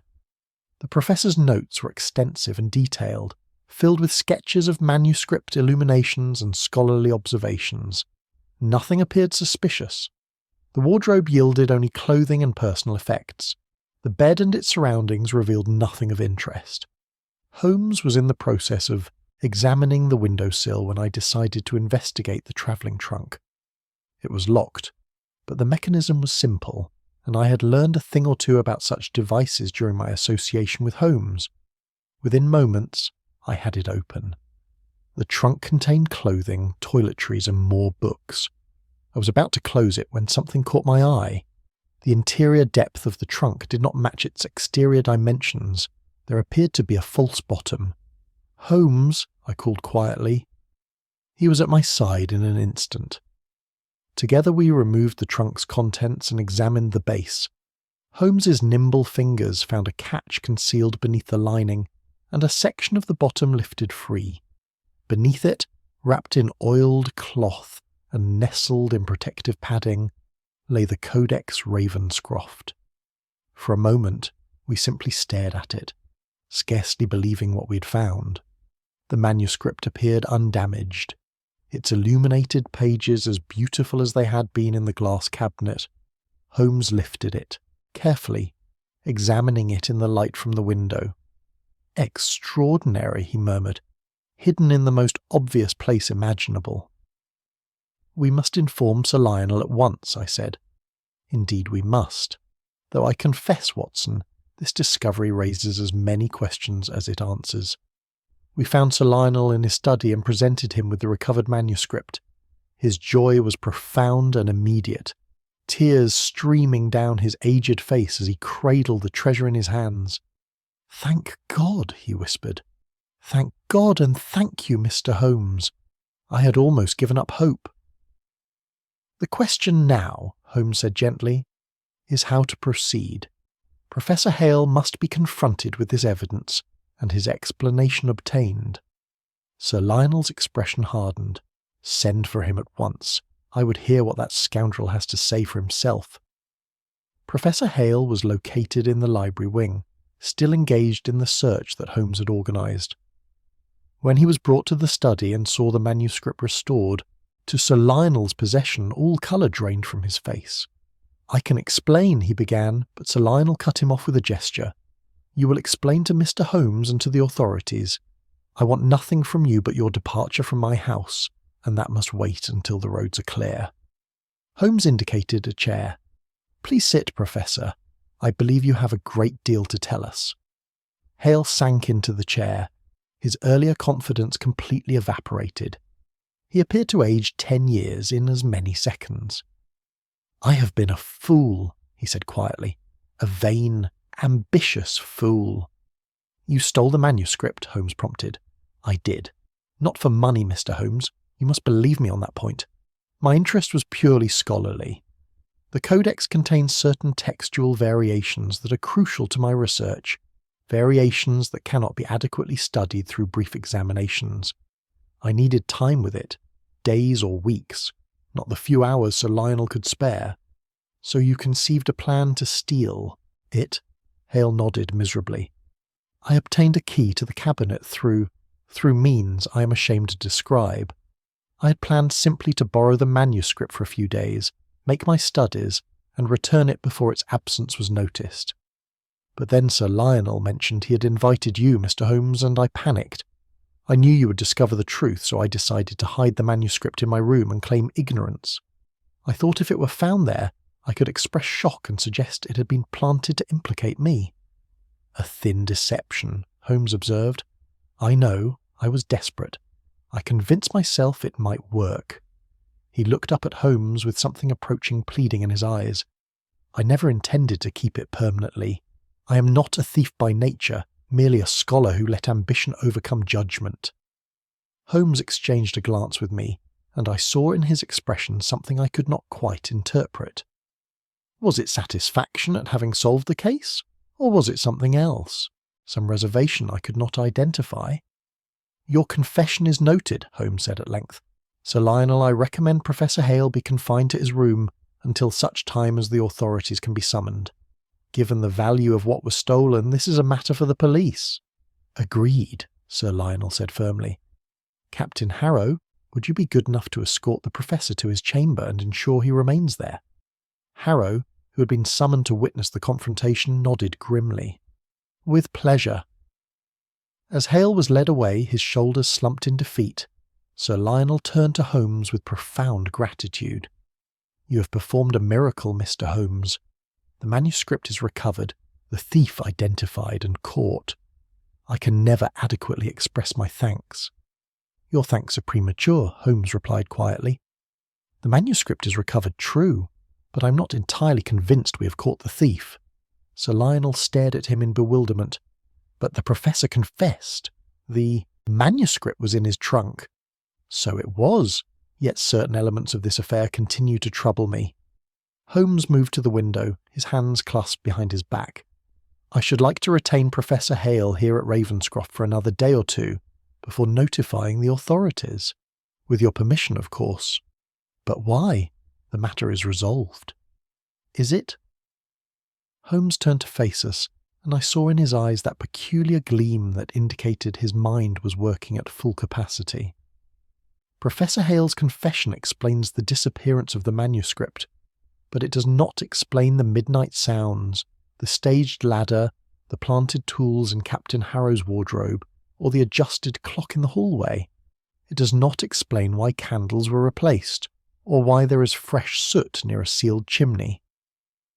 "Perhaps those details are unrelated," I suggested, though even as I spoke the words I doubted them. "I think not, Watson. I think they are very much related, but not in the way we have been led to believe." He turned back to Sir Lionel. "Indulge me for 2 more days. Keep the Professor confined by all means, but delay contacting the police. I wish to conduct one more experiment, and for that I require everyone to remain exactly where they are." Sir Lionel agreed, though with evident reluctance. As we left the study, I pulled Holmes aside. "You don't believe the Professor is guilty?" "Oh, I believe he is guilty of something, Watson. But whether that something is theft or merely spectacular foolishness remains to be determined. A man does not create an elaborate locked-room mystery, complete with theatrical props and false clues, simply to buy himself a few extra days of study. There is more to this affair than Professor Hale's confession suggests." "Then what do you intend to do?"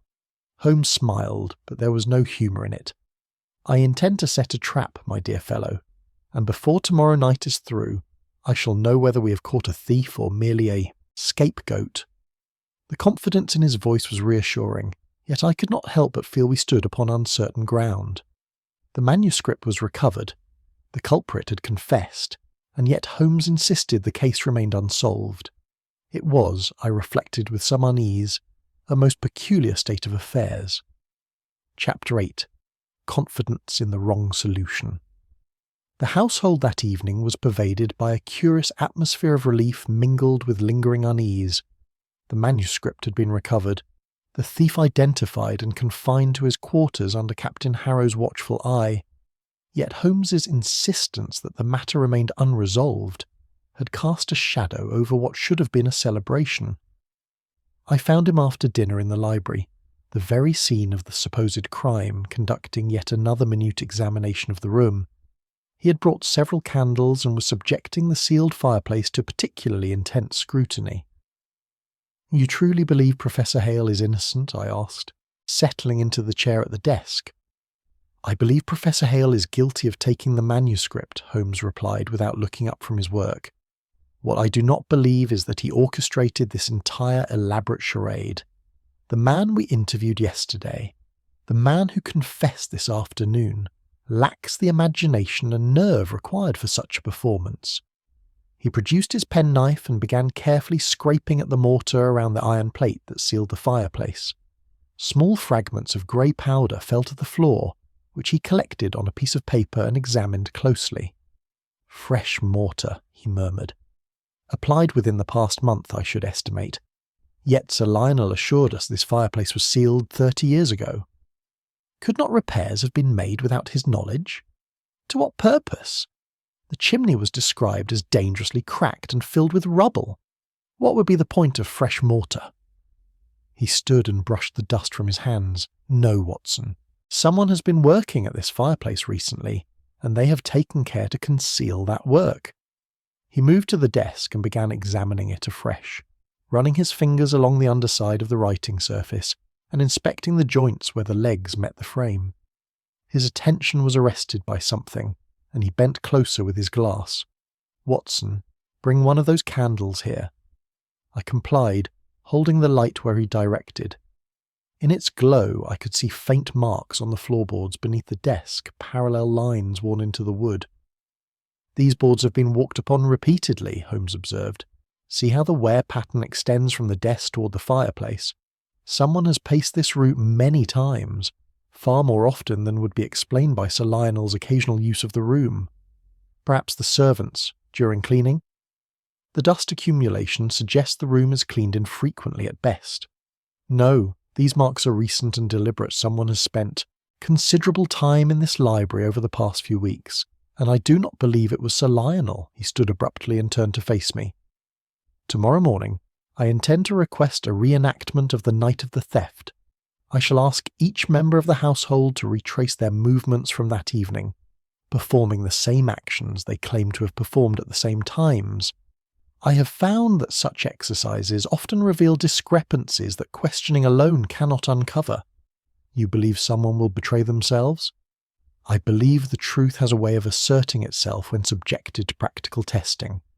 He glanced toward the window, where darkness had fallen complete. "For now, however, I suggest we retire. Tomorrow promises to be illuminating." The following morning, Holmes assembled the household in the entrance hall and explained his intention. There was some reluctance, particularly from Mrs. Penbury, who protested that she had duties to attend to, but Sir Lionel's authority prevailed and all agreed to participate. Holmes had obtained Sir Lionel's permission to release Professor Hale from confinement for the exercise, though Captain Harrow was instructed to remain close to him. The professor appeared haggard and defeated, his earlier scholarly enthusiasm entirely extinguished.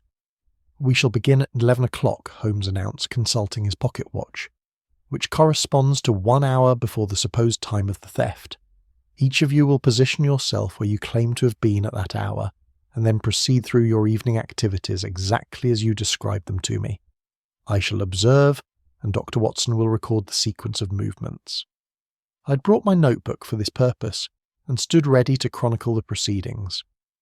Holmes had positioned himself at the junction of several corridors, from which vantage point he could observe multiple routes simultaneously. The exercise began with a degree of self-consciousness among the participants. Sir Lionel retired to his study, where he claimed to have been working on correspondence. Miss Ravenscroft went to the drawing-room with a book. Professor Hale positioned himself in his chamber, as he had been at the relevant time. Mrs. Penbury began her rounds of the ground floor, checking windows and doors. Mr. Ashcombe took up station in his office near the servants' quarters. Captain Harrow, who had been in the billiard room that evening, moved to that location. Holmes's watch marked the passing of each quarter hour, and he called out the time so that all might synchronize their movements. It was at 11:45 that he signalled for the critical sequence to begin.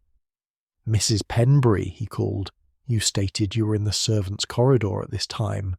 Please proceed there now." The housekeeper moved through the house with practised efficiency, arriving at the designated corridor and pausing there as she claimed to have done. "Mr. Ashcombe, you stated you passed through the same corridor at approximately 11:40. Please demonstrate." Ashcombe emerged from his office and made his way toward the corridor. As he approached, it became apparent that his route would bring him directly past Mrs. Penbury. Yet according to their original accounts, neither had mentioned encountering the other. Holmes watched intently as Ashcombe, realizing the discrepancy, slowed his pace. He glanced at Mrs. Penbury, who had gone quite pale. "Curious," Holmes observed mildly. "It appears you would have met one another. Can you explain why neither of you mentioned this in your original accounts?" There was a moment of charged silence. Mrs. Penbury spoke first, her voice tight with strain. "I must have been mistaken about the time. Perhaps I was there earlier than I thought." "Or perhaps," Holmes suggested gently, "you were not there at all." He allowed this observation to settle before continuing the exercise. At the stroke of 12 on his watch, he directed everyone to freeze in their positions. "This is the moment when the crash was supposedly heard. Miss Ravenscroft, where were you?" "In my room," she replied from above. "I heard nothing." "Captain Harrow?" "In the billiard room. I heard what might have been a distant sound, but thought nothing of it." "Professor Hale?" "In my chamber," the professor said quietly. "I heard nothing at all." Holmes made several notes, then directed everyone to the library. When we had assembled there, he positioned himself before the sealed fireplace and addressed the group. I have observed several interesting facts during this exercise. First, the timing of movements in the servants' corridor is irreconcilable with the accounts given. Second, not everyone who claims to have heard the midnight crash could have done so from their stated positions, given the thickness of walls and distance involved. Third, and most significantly, I have confirmed my suspicion about this room. He turned and tapped the iron plate with his knuckles. The sound was hollow, resonant. This fireplace, he announced, is not sealed at all. Or rather, it was not sealed until very recently. The mortar around this plate is fresh, applied within the past few days. Behind it, I believe we will find not a blocked chimney filled with rubble, but a passage of some kind. Sir Lionel stepped forward, his face reflecting profound shock. That is impossible. I was present when my father had the chimney filled. I saw the work done myself. Then either your memory deceives you, or the work was subsequently undone and recently redone to conceal the fact. Holmes turned to Mr. Ashcombe. You would have overseen such work, would you not? Any repairs or alterations to the house would fall under your purview as steward. Ashcombe's capable features had set into an expression of wary neutrality. No such work was authorised by me, Mr. Holmes. Yet it was done nonetheless. Holmes's eyes swept across the assembled faces. Someone in this room knows how to open this passage, and someone in this room has been using it regularly. The wear pattern on the floor, the disturbed dust, the fresh soot, all point to recent and repeated access. He paused, allowing the tension to build. I propose we remove this iron plate and see what lies behind it. I suspect we shall find our answers there. Sir Lionel gave his consent immediately, and Mr. Ashcombe was dispatched to fetch the necessary tools. The wait for his return seemed interminable, the assembled household standing in strained silence. When Ashcombe returned with a crowbar and hammer, Holmes directed him to pry loose the iron plate. The steward hesitated for a fraction of a second, then set to work. The mortar proved to be indeed fresh, crumbling easily under his efforts. Within minutes, the plate came free with a scraping sound. Behind it, just as Holmes had predicted, was not a blocked chimney but a narrow opening, perhaps 2 feet square. Holmes struck a match and peered inside. A passage, he confirmed, leading downward at an angle, built into the original structure of the house, I should imagine, though concealed and forgotten until someone rediscovered it. He turned to face us all, and in his expression I saw the satisfaction of a man whose theories had been vindicated. This, he declared, is how the manuscript was removed from the library while I stood guard at the door. This is how the midnight sounds were created. This is the mechanism by which an impossible crime was made to appear impossible by design rather than by accident. Mrs. Penbury had sunk into a chair, her face ashen. Mr. Ashcombe stood frozen, the crowbar still in his hands. It was clear to me that Holmes had struck close to the truth, though what that truth entailed in its entirety I could not yet discern. I believe, Holmes continued, his voice carrying the weight of absolute certainty, that it is time for complete honesty. Mrs. Penbury, Mr. Ashcombe, I suggest you tell Sir Lionel the truth before I am forced to reveal it myself. A confession now may mitigate what is to come. The housekeeper and the steward exchanged a long look, and in that moment I saw the truth of Holmes's deduction written plainly across their features. The performance was over. The real story was about to begin. Chapter 9. Holmes reveals the truth. The silence that followed Holmes's pronouncement was profound. Mrs. Penbury sat rigid in her chair, her hands gripping the armrests with such force that her knuckles had gone white. Mr. Ashcombe remained standing, the crowbar lowering slowly to his side, as though its weight had suddenly become unbearable. It was Sir Lionel who broke the silence, his voice trembling with a mixture of anger and bewilderment. Mrs. Penbury, I have employed you for 20 years, Mr. Ashcombe 15. If you have betrayed my trust, I demand to know why." The housekeeper's composure crumbled. She buried her face in her hands, her shoulders shaking with suppressed sobs. Ashcombe crossed to her side and placed a hand upon her shoulder, a gesture that spoke of long familiarity and deep affection. "It was my fault," he said quietly, addressing Sir Lionel. "All of it. Mrs. Penbury acted only out of loyalty to me, and that loyalty has brought her to ruin." Holmes had moved to the desk and seated himself, his fingers steepled beneath his chin in that characteristic pose I knew so well. "Perhaps," he suggested gently, "you should begin at the beginning, Mr. Ashcombe. I can reconstruct the facts from evidence, but only you can provide the motivations that drove you to such desperate measures." Ashcombe drew a deep breath and seemed to gather himself. When he spoke, his voice was steady despite the obvious distress beneath. "I am not by nature a dishonest man, Mr. Holmes. For 15 years I have managed this estate with scrupulous care, never taking so much as a shilling that was not rightfully mine. But 18 months ago my sister fell gravely ill. The physicians offered hope, but only if she could travel to Switzerland for treatment at a particular sanatorium. The cost was beyond anything I could raise through legitimate means." "You required a substantial sum," Holmes observed. £5,000. I applied to banks, to money-lenders, to everyone I could think of. But I am a man of modest means and no property of my own. No one would lend me such an amount." His voice dropped to barely above a whisper. "My sister died 6 months ago. Before I could secure the funds, I was consumed with guilt, with the conviction that I had failed her." "And you turned to the Codex Ravenscroft," Holmes said quietly. Ashcombe nodded. "I knew its value. Over the years, Sir Lionel had occasionally mentioned offers from collectors, sums that would have easily covered my sister's treatment 10 times over. The temptation grew overwhelming, I told myself. I would arrange to sell it and that Sir Lionel need never know it was gone. I would create confusion, make it appear that multiple parties might have taken it, and by the time the truth emerged, if it ever did, I would be far away." Mrs. Penbury had raised her head and now spoke, her voice hoarse with emotion. "I discovered what Victor intended quite by accident. I found him one night examining the old house plans in the estate office. When I pressed him, he confessed everything. His sister, his debts, his desperation. I could not let him destroy himself alone." "So you became his accomplice," Holmes said, though there was no judgment in his tone. "I did more than that. I helped him plan it all." She looked at Sir Lionel with profound remorse.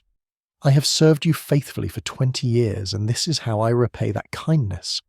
I shall never forgive myself." Holmes leaned forward slightly. "Tell me about the passage behind the fireplace." Ashcombe seemed almost relieved to turn to practical matters.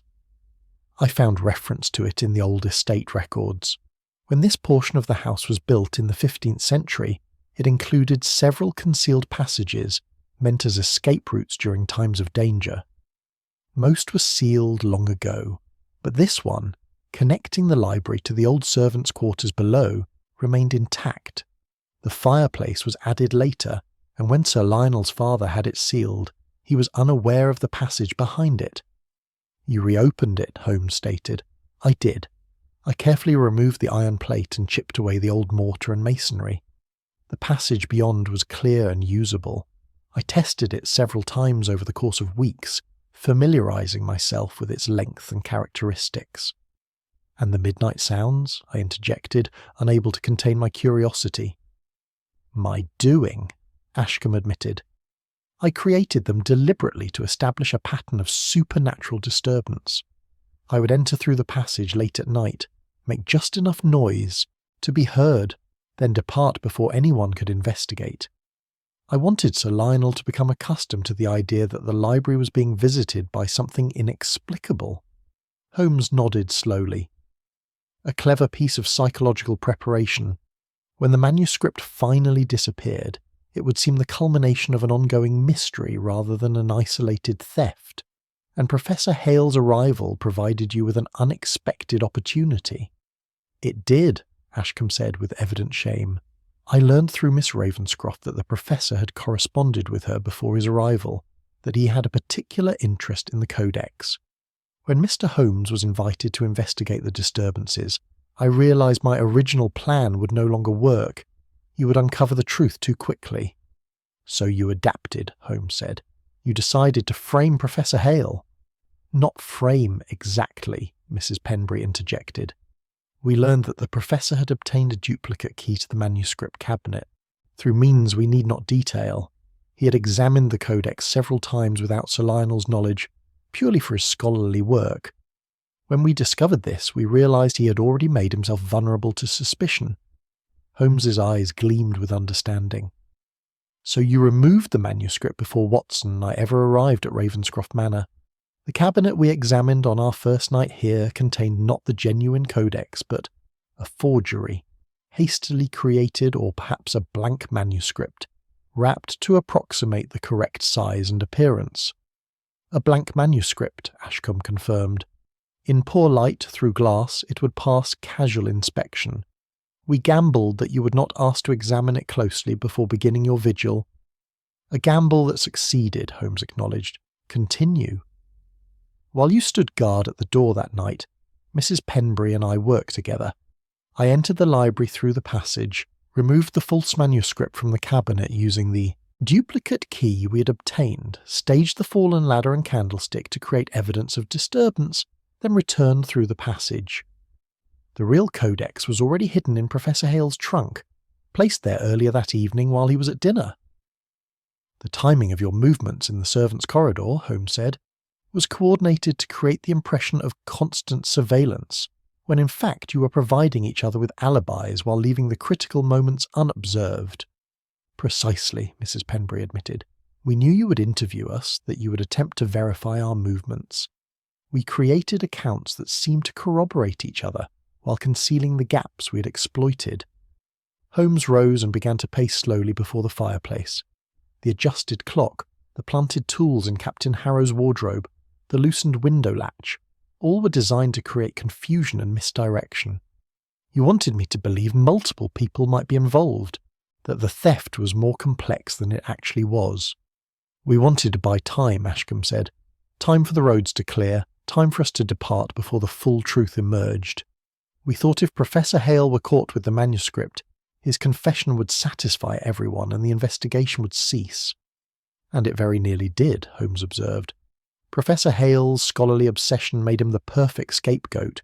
His confession was genuine as far as it went. He did obtain a duplicate key, he did examine the manuscript without permission, and he did intend to study it at length. But he never actually stole it from the cabinet. You simply placed it in his possession and waited for it to be discovered. Sir Lionel had been listening to this recitation with an expression of profound dismay. Now he spoke, his voice heavy with sorrow. What did you intend to do with the manuscript once Professor Hale had been arrested for its theft?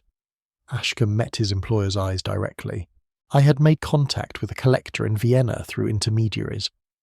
Once the initial furor had died down and Professor Hale had been taken into custody, I intended to claim that I had recovered the manuscript from where he had hidden it before the search. I would return it to you with great ceremony, restoring your faith in me. Then, months later, I would substitute a forgery and sell the genuine article. By the time the deception was discovered, if it ever was, I would be beyond reach. It was an elaborate plan, Holmes said, but it contained fatal flaws. You underestimated how thoroughly I would examine the library. The fresh mortar, the disturbed dust patterns, the wear on the floorboards, all pointed to recent and repeated access through means other than the door. The candle replacement was another error. You could not use the same quality candles for your midnight performances as were normally present in the room, lest the wax be compared and the deception revealed. But in replacing them, you created evidence of substitution. I knew we had made mistakes, Mrs. Penbury said quietly. As the investigation progressed, I became increasingly certain you had seen through our deceptions, but by then it was too late to withdraw. We could only continue and hope. Holmes returned to his chair and regarded the pair with an expression that held more sadness than triumph.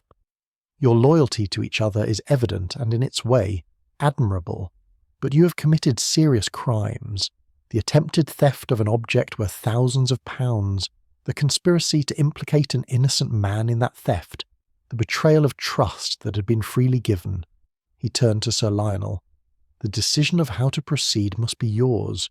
You are the aggrieved party, and both criminal law and natural justice grant you the right to determine their fate. Sir Lionel sat in silence for a long moment, his aged features working through a succession of emotions. When he finally spoke, his voice was firm despite the evident pain it cost him. Mrs. Penbury, Mr. Ashcombe, you have served this house for many years. That service until now has been beyond reproach. I am inclined toward mercy, but I cannot simply overlook what has occurred.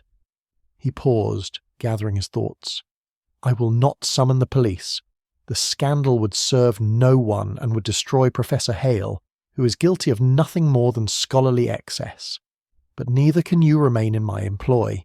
You will depart Ravenscroft Manor as soon as the roads are clear, and you will not return. I will provide you with references that acknowledge your years of service, without mention of this incident, but our association ends here. The relief on both faces was palpable. Mrs. Penbury rose unsteadily and attempted to speak, but Sir Lionel raised a hand. No more words. The matter is concluded. Holmes nodded his approval. A just and merciful resolution. However, there remains the matter of Professor Hale. He sits, confined in his room, believing himself guilty of a theft he did not actually commit. He must be informed of the truth. I shall speak with him myself, Sir Lionel said. The poor man deserves to know he has been manipulated. As the assembled company dispersed, each person burdened with their own reflections on what had transpired, Holmes and I remained in the library. He stood before the open passage, peering into its darkness with professional interest. An ingenious piece of construction, he remarked, and an equally ingenious piece of deception built upon it. In their way, Ashcombe and Mrs. Penbury demonstrated considerable skill. Yet you saw through it all, I observed.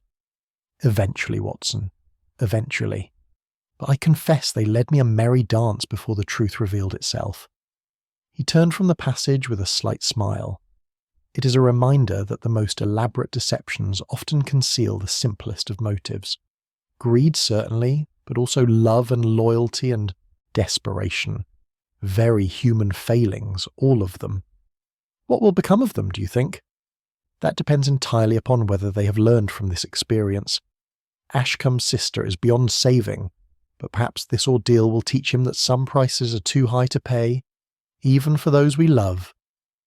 He glanced around the library one final time, then gestured toward the door. Come, Watson, our work here is done. Tomorrow the roads will be clear, and we can return to London with this curious case added to our chronicles. As we left the library, I reflected on all that had transpired. A priceless manuscript stolen and recovered, an innocent man nearly destroyed, and 2 loyal servants brought to ruin by desperation and misplaced devotion. It was, I thought, a most instructive demonstration of how even the most impossible of crimes could be rendered perfectly explicable by the application of reason and observation. And that, after all, was the peculiar genius of Sherlock Holmes. Chapter 10. Order Restored. The following morning dawned bright and clear, the first truly fine day since our arrival at Ravenscroft Manor. The storm had passed, leaving the landscape transformed into something pristine and beautiful, beneath fresh snow that sparkled in the sunlight. From my bedroom window I could see the main road where gangs of labourers were already at work clearing the drifts, their distant figures moving with purposeful energy. I found Holmes at breakfast, engaged in conversation with Sir Lionel. The elderly scholar appeared to have aged considerably over the past few days, the lines around his eyes deeper, his movements slower. Yet there was also a kind of relief in his bearing, as though the resolution of uncertainty, however painful, was preferable to continued doubt. The roads should be passable by tomorrow, Sir Lionel was saying as I joined them. I have arranged for a carriage to take Mrs. Penbury and Mr. Ashcombe to the railway station. They departed their rooms at first light and are making preparations to leave. And Professor Hale? Holmes inquired. I spoke with him at length last evening. The poor man was devastated to learn he had been so manipulated, but also profoundly relieved to know he was not guilty of actual theft. He departed before dawn, walking to the village despite the snow. I suspect he was eager to be away from this place and all its associations. "Oh, understandable sentiment," Holmes observed. "He's been through a considerable ordeal, albeit partly of his own making. His obsession with the Codex, while not criminal, provided the opening through which Ashcombe and Mrs. Penbury nearly achieved their aims." After breakfast, Holmes suggested we take a final walk through the grounds before our own departure. We wrapped ourselves against the cold and ventured out into the brilliant morning. The air was sharp and clean, and our breath formed clouds as we made our way along paths that had been cleared by the house staff. "You are satisfied with the resolution?" I asked as we walked. Holmes considered the question carefully. "Satisfied is perhaps too strong a word.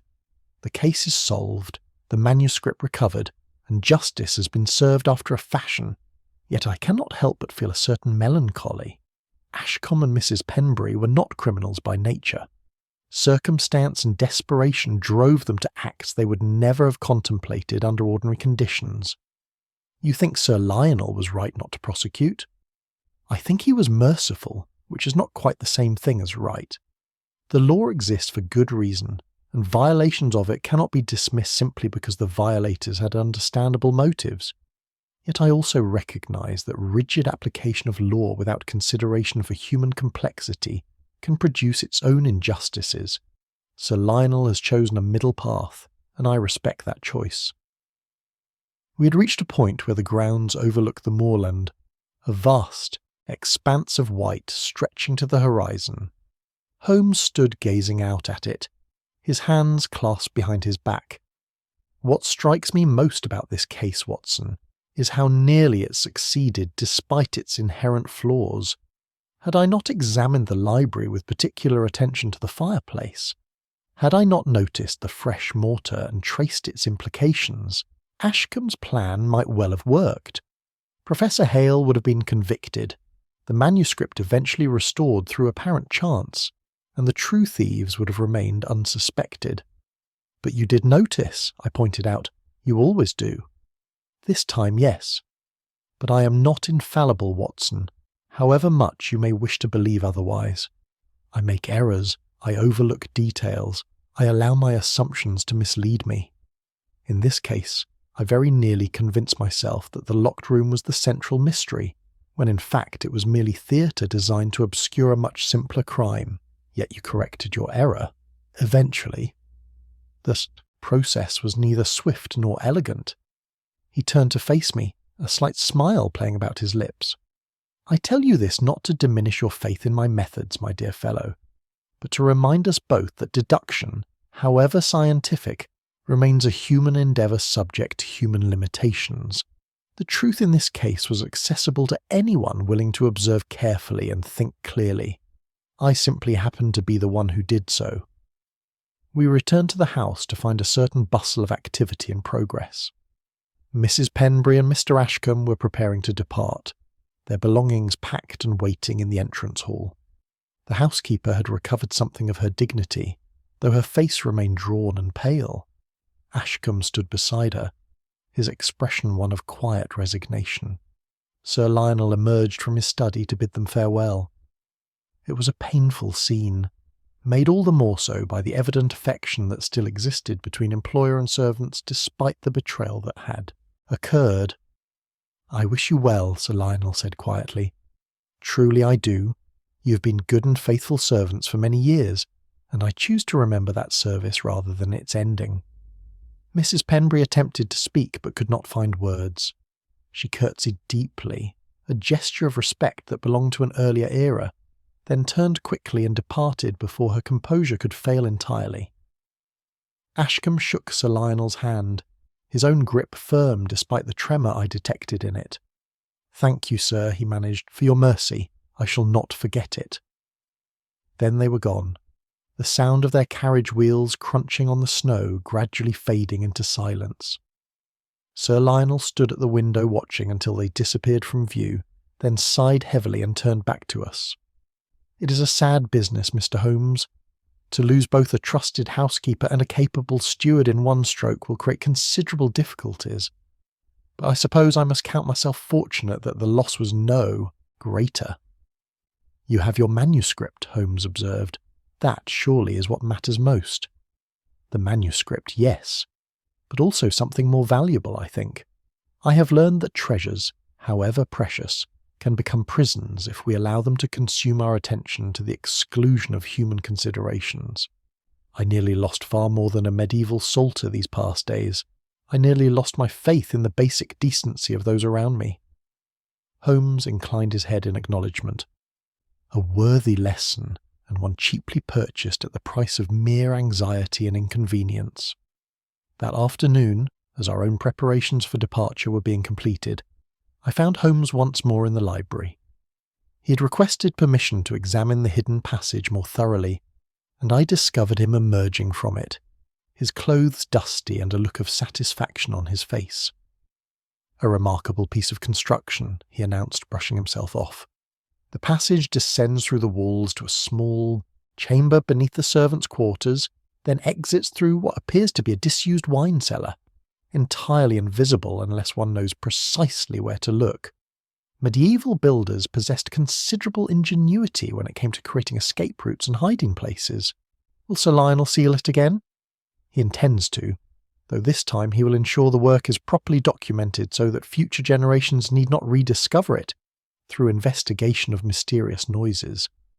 Holmes paused, running his hand along the edge of the fireplace opening. "It is strange to think that this passage existed for centuries, forgotten and unused, until circumstance and desperation led Ashcombe to uncover it. Hidden things have a way of revealing themselves when the time is right." We departed Ravenscroft Manor the following morning, Sir Lionel accompanying us to the carriage and pressing upon us his profound thanks. Miss Ravenscroft, who had remained largely in the background during the final revelations, bade us a courteous farewell. Captain Harrow, preparing for his own departure to London, shook our hands with military firmness and expressed his admiration for Holmes's detective abilities. The journey back to London was uneventful, the trains running on schedule now that the weather had cleared. Holmes spent much of the trip in contemplative silence, occasionally making notes in his pocketbook, but generally seeming content to watch the countryside slide past our window. It was only as we approached the familiar environs of the capital that he spoke at length. "You will write this case up for your chronicles, I presume?" "If you have no objection," I replied. "It seems to me a perfect demonstration of your methods."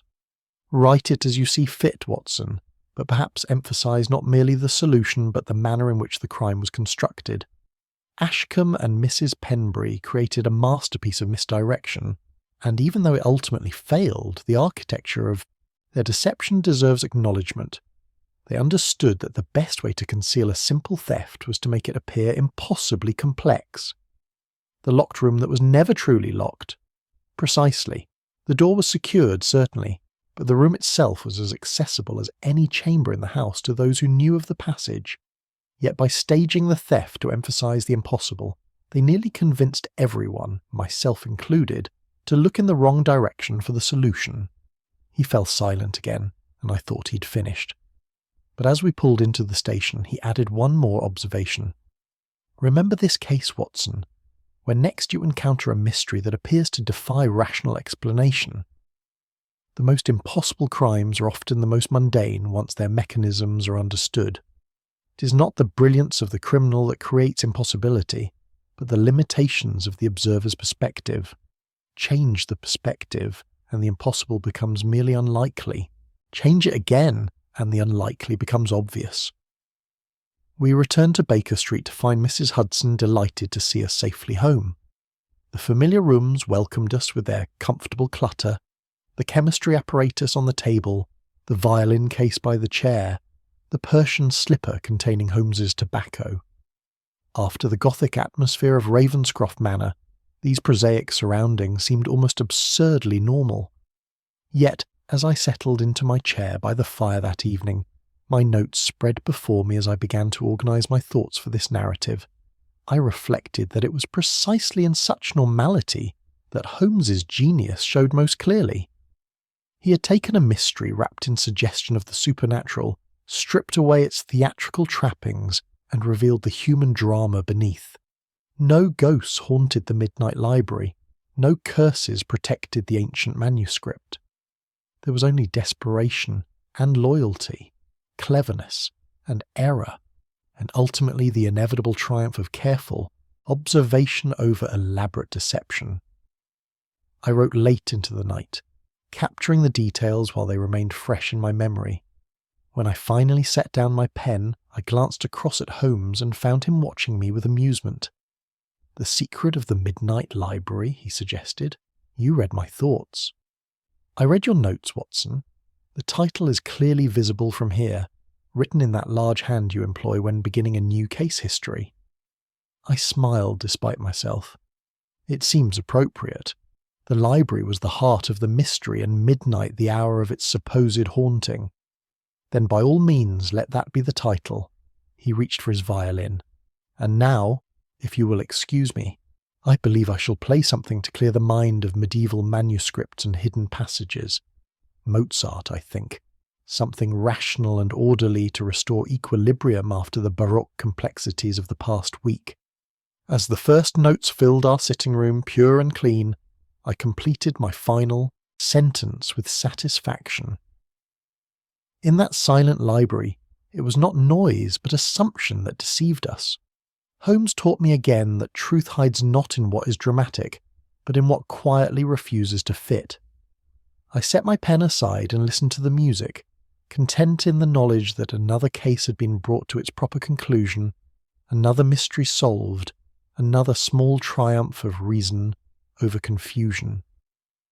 The case would be recorded as the secret of the Midnight Library, and in years to come readers might find in it some useful instruction about the nature of deception and the power of careful observation.